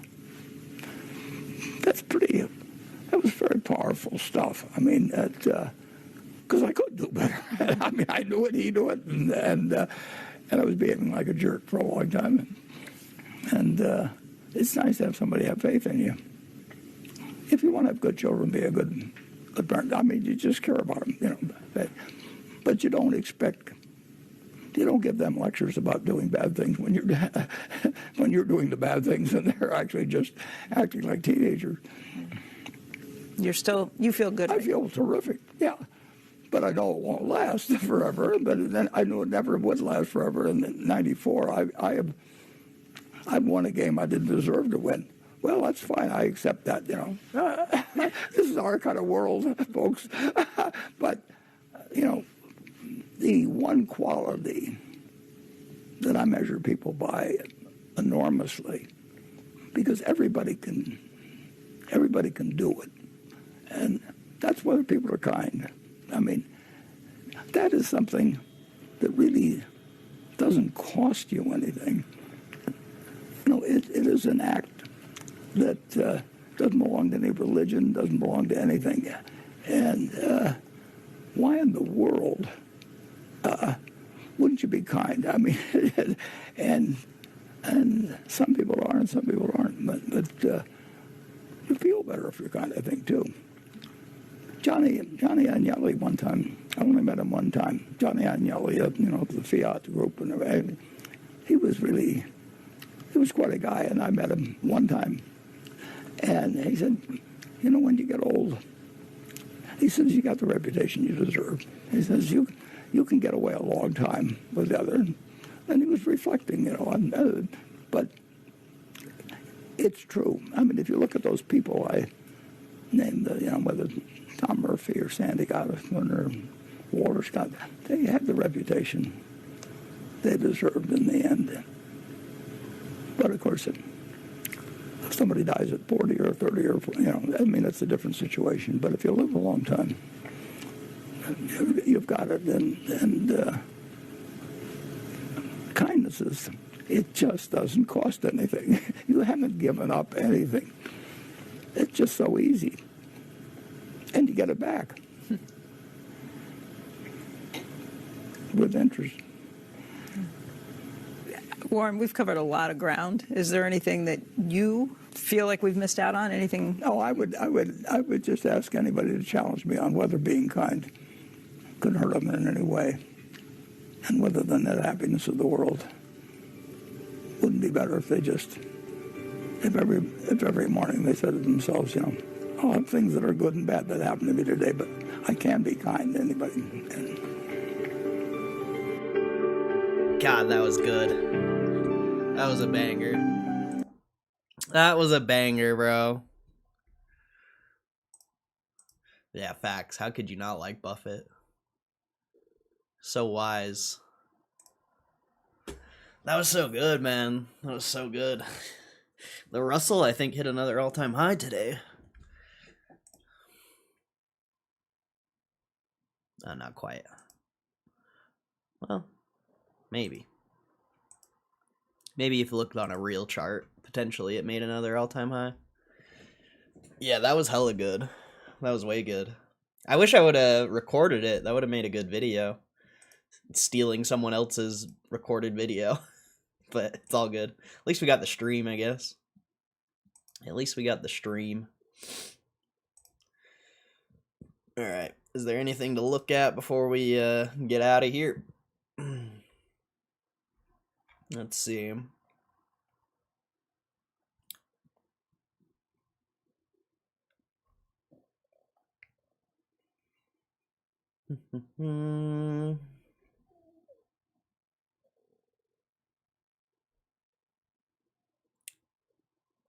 Doesn't look like it.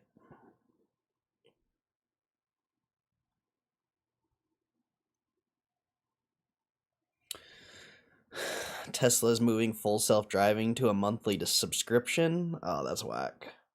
I guess I'm never getting a Tesla. I ain't ever getting a Tesla then. That sucks.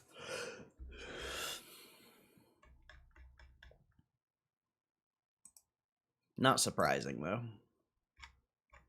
Let's see, anything else?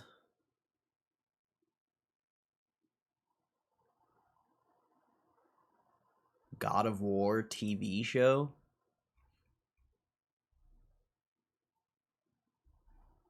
Developed by Amazon? Interesting. Buy a Toyota truck before they're illegal? Wait, what do you mean? What do you mean by that?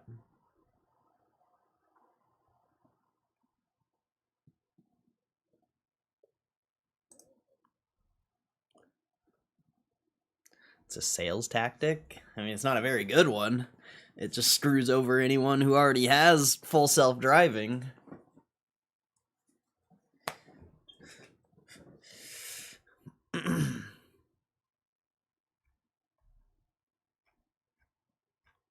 Kind of just screws over anyone who already has a Tesla. Oh, you meant like the... I gotcha. Before every car company adapts to this, and old Toyota is the only cars to be around. Oh, there's going to be old cars forever. There'll be old cars forever. At least in the US. I don't know how it is in Germany. There's old cars everywhere in the US.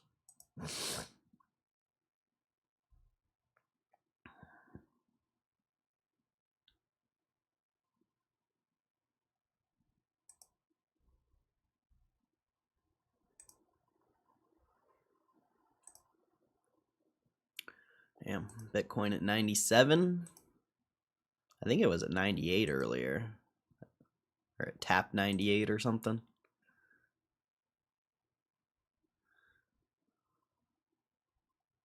Pretty interesting.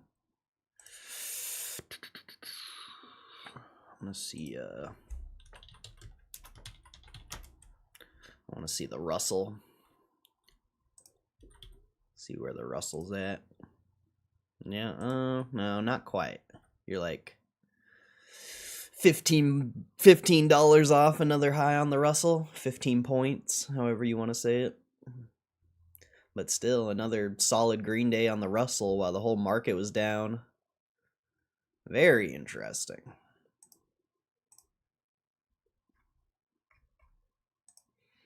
Is there anything else to look at?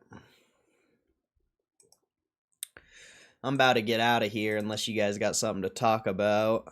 Doesn't look like there's anything else for today. We kind of got lucky with the Warren Buffett thing.